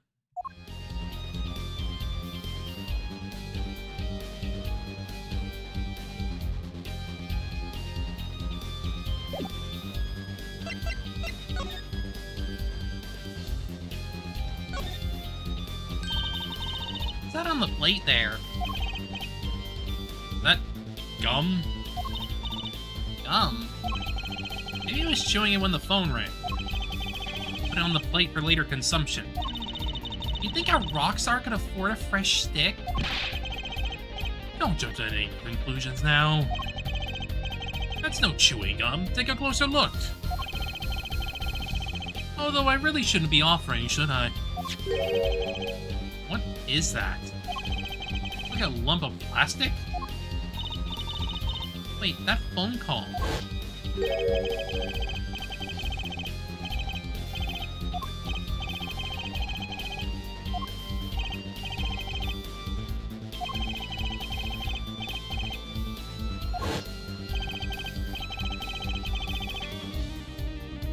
Prosecutor Gavin, does this have anything something to do with Mr. Latouche? Wait a second. You were listening to my phone call, weren't you? Who? Us? I tried to stop him, really. He forced me to. Hey, you were the one digging for a scandal, Miss Reporter. tell the truth, I'm not even sure what it is. Apparently, it's a model of something undercover agent Mr. Latouche was after. This lump? Can you mind telling us what you know about it? I mean, what else can you do? This was found in Mr. Latouche's bag. It's apparently a replica of something. Replica? Small lump about 1.5 inches long. We analyzed it, but there's not much to say, other than it's a lump of plastic. Perhaps it was used in the identification of whatever it is a replica of. You mean, whatever Mr. Latouche is after? Seems to be the most logical explanation. Well, what is it? Don't ask me, Fraulein. Oh, if you don't want to tell us, you could just say so. I'd put in a request to Interpol via my contacts in Virginia. Apparently, there is a block on information somewhere along the chain. Oh. There's something either Interpol or Virginia doesn't want to share. Something about this little piece of plastic. Mr. Latouche went through all that trouble to become Lamoire's manager. Just to come to this country to find out more about this lump? He died for it. I've sent someone to the Coliseum to fetch Lamoire. Perhaps she knows something about it being a Borginian. I believe that covers everything I'm at liberty to talk to you about. Oh. Thanks for dropping by, Hair Forehead. Thanks? Why, you gave me so much information, that igniter, for instance. Oh, that. I've never met an attorney so forthcoming with the prosecution. It's a big help. Or perhaps you're just a tad naive, Guess I could have hit it, but somehow showing it felt like the right thing. I'd say the same to you, Prosecutor Gavin. Thanks for the information. About the, strange lump of plastic that Mr. Latouche was investigating. Hey, that's right. I've been thinking, Hair Forehead. We encounter many incidents in our lives, all of us. Not all of them simple. Especially not the ones where people are killing to song lyrics. That is why I try to at least remain simple inside. And I keep a simple goal. Discover the truth. That's why I like to keep relations civil, yeah? That is all. I can live with that. Mr. Prosecutor? Fraulein? Can I ask you why you sing in a band? Ah, because I want women to turn and look when I walk down the street. That's pretty simple, too. Now, if you'll excuse me, I got work to do. Another time, perhaps. Thanks, Clavier. Thanks.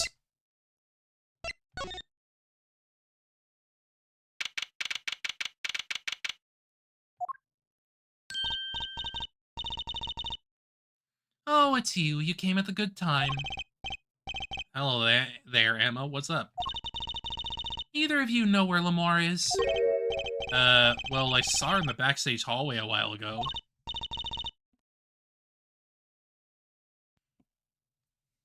Yeah, that's strange. What's strange? I can't find her anywhere. I'm supposed to bring her to the prosecutor's office. Lamoire's missing? It's hard to imagine her wandering off somewhere on her own. Being that she's blind and all. Yeah, well, I'll help you look for her. Great, thanks.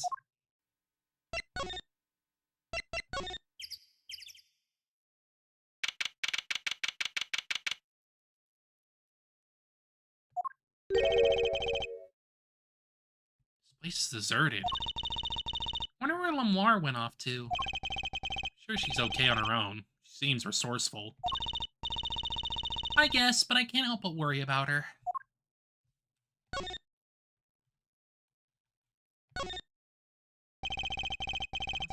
Wait, that's not what I freaking clicked.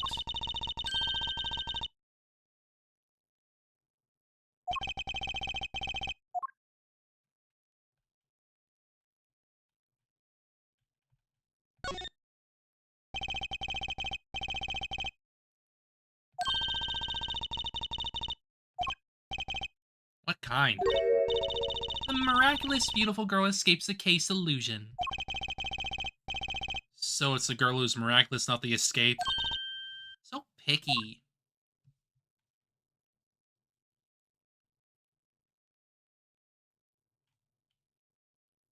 Oh wait, never mind. I kind of screwed up a bit. Never mind.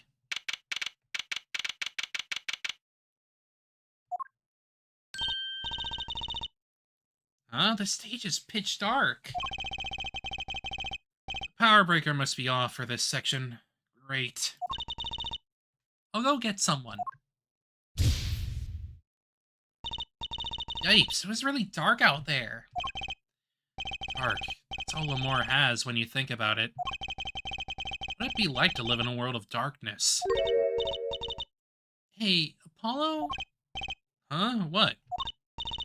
Doesn't something about the stage seem different to you? Like something's changed? Yes! There's a couple things. Changed? I can't pull my finger on it, but it's bugging me. It's bugging me too. What's she talking about?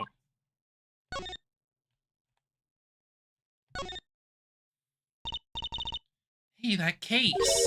Wasn't that open before? Huh. Guess someone closed it. Wait, look, where the case closes. Something's sticking out. That doesn't look like an instrument. I don't think it's... Let's open it, Apollo. It's Lamore! Emma, we have to get Emma.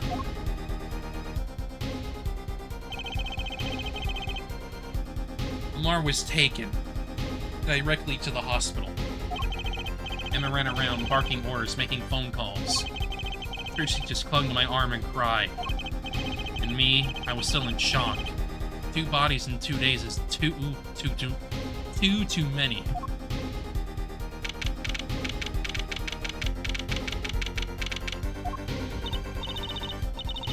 Emma, how's Lamore? Is she okay? Ah, you. We all owe you a big thanks, that's for sure. So she's okay? Yes, she came to a short while ago. You found her before it was too late. It's good to hear. So what happened? Someone attacked her. She was struck on the forehead. By who? We don't know. He hit her on the forehead, right? That's right in front of her. How could she not... Oh. Right. Would you like to see her now? Is that alright? She wants to thank you for saving her life. More! Ah, Mr. Attorney, you were the one who found me. Thank you from the bottom of my heart. I'm just glad you're okay. Tell me, what happened?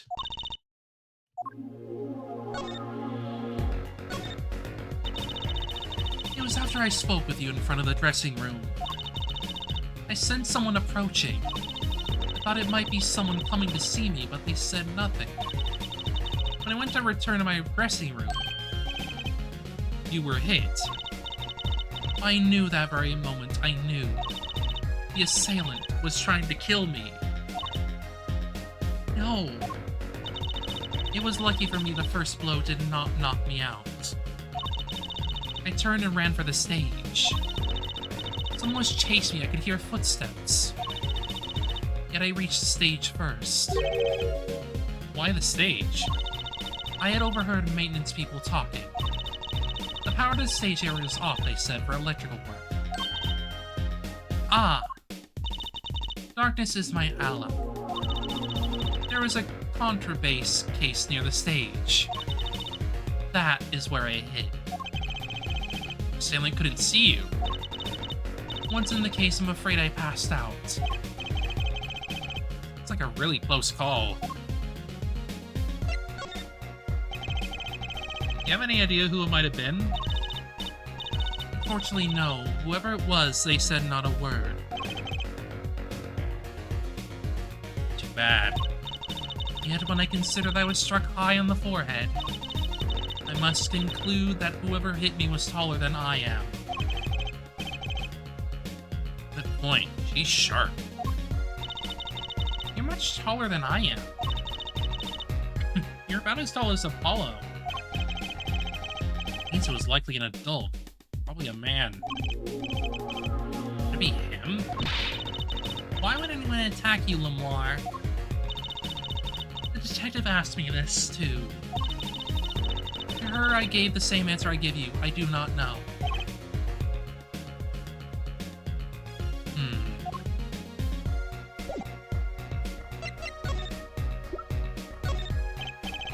Ah, Lamar, I wanted to ask you about this.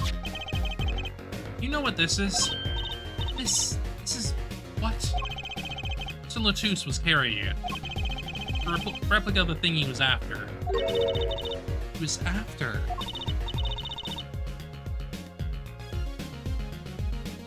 You know, in a secret identity.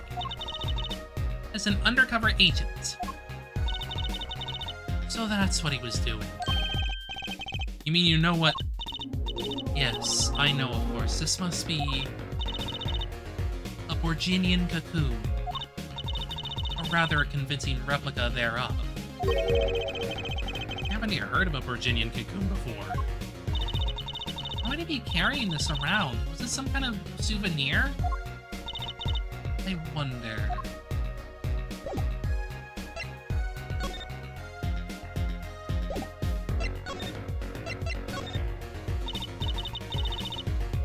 Well, they call it Borginian. It must only be found in Borginia. For certain, all in Borginia know of these. So you get salt from it? I do not know the details, I am sorry to say. She said all in Virginia knew of these. There is one fact I do know about the cocoon. Something all in Virginia know. What's that? The cocoons, they are not to be taken out of the country. If someone does and is caught, they will be put to death. Death? Why? I do not know. And if Interpol was involved, I'm sure there is a good reason. This is just a piece of plastic. He was carrying a replica, but looking for the real deal. That's my best guess. So that's what he was up to? Tracking down Virginian cocoon smuggling. Smuggling? It seems I was marked. Marked? Life changed for me with the popularity of my songs. I began to travel around the world. So you could have brought those Virginian cocoons with you? Oh, my trips, yes. That was probably the suspicion. Mr. Latus was placed as an undercover agent to look into it. Virginia's a small, sheltered country. Not many of our people venture into the world outside. Is that why they suspected you? Mr. Latus wasn't Virginian, was he? He was an Interpol agent, which means...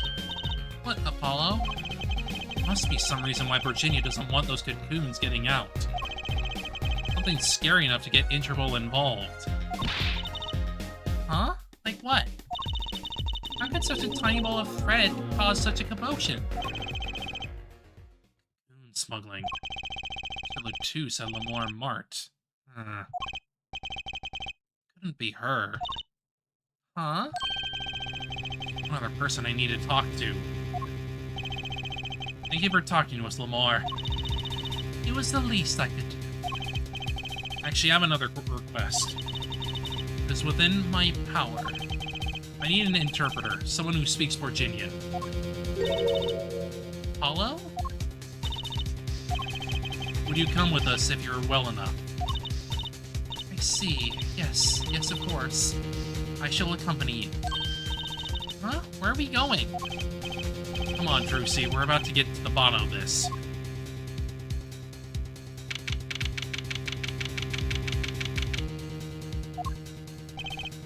Machi, came to talk to you about the case. Machi. Could you interpret for us, Lamar? Yes. Machi, I'd like to talk to you about when we first met. When we still thought you were blind.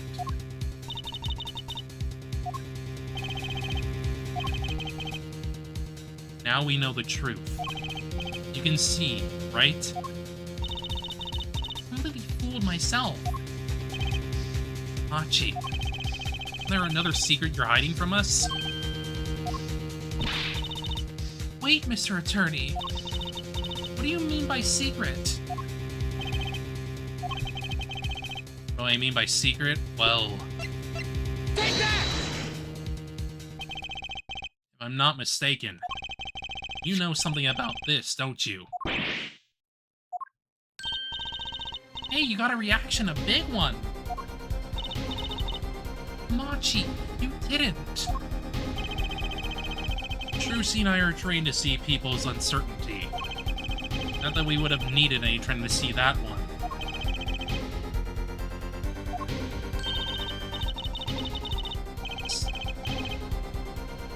Mar, please interpret. Very well. I know you know something about this by your reaction. If you won't tell me, I might have to give it to the prosecution. Have them look into it. He asks you to wait. Do not be so hasty. Machi?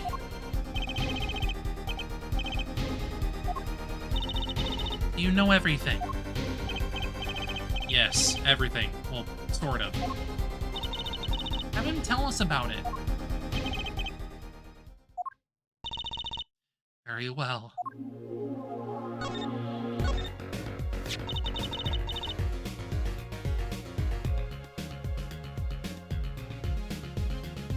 What is this cocoon anyway? Cocoon, the silk, is a potent cure. Cure? Must cure some disease. It's a cure for incuratus. Cure for incuratus?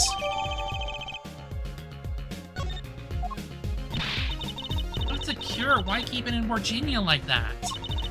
Just think of all the lives it could save by sharing this medicine.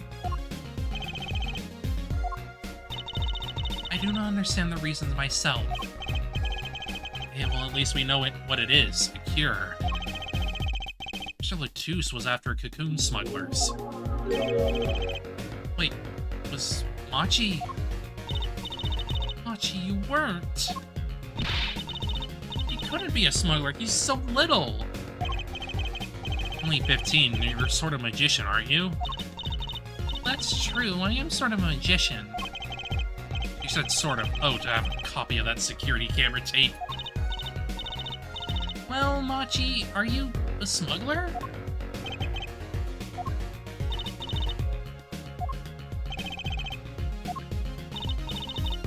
He won't tell me. He plays fine, now he plays dumb. Wonder. You think he brought a cocoon here to sell it to someone? He really did bring one into the country. Is he not making a deal for its sale? I can't go home. Can't go home. Can't go Oh no, Virginia, I do not want to go home. The penalty for taking a cocoon for Virginia is death.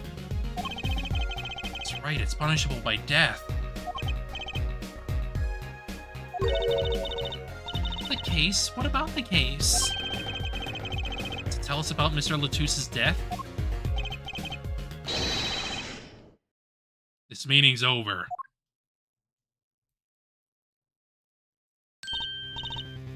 Darian? What do you mean? Visiting hours aren't over yet. There's a call from Machi from the Virginian embassy. This meeting's over. Sorry. Just give us 5 more minutes. We can call them back after that. Sorry, no go. Come on, piano boy. We're leaving. Darian, wait! I never liked you. Either of you. Huh? Bernard, we were so close. He was about to tell us. Hey, Apollo. He didn't want us to hear what Machi had to say.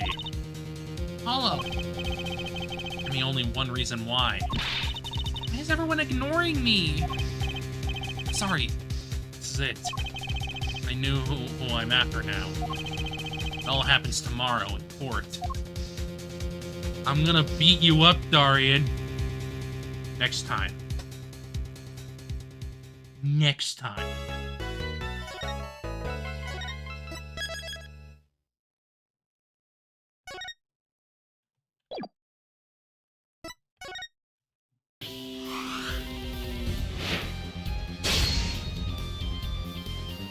Alright. Yeah, that'll do it for me today.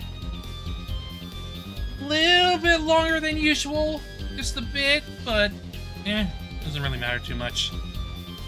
At the very least, by the time we play this again, clearly, we will be finishing it. Well, at least finishing up the episode. We still have one more after that, which is like, if I recall, it's like pretty long. Trial day 1. Trial 7 years ago, right? Because we had that. In trial day 2. Yeah, we're gonna have plenty to do during that bit. But for now, I hope y'all have happy holidays. I'm not really gonna be available tomorrow at all. But I'm likely gonna be able to have time for a stream on Friday, but we'll see. We'll see how I feel. Otherwise, for now, have a good rest of your night, and I hope y'all have a happy holidays. I'll see y'all later. Bye-bye.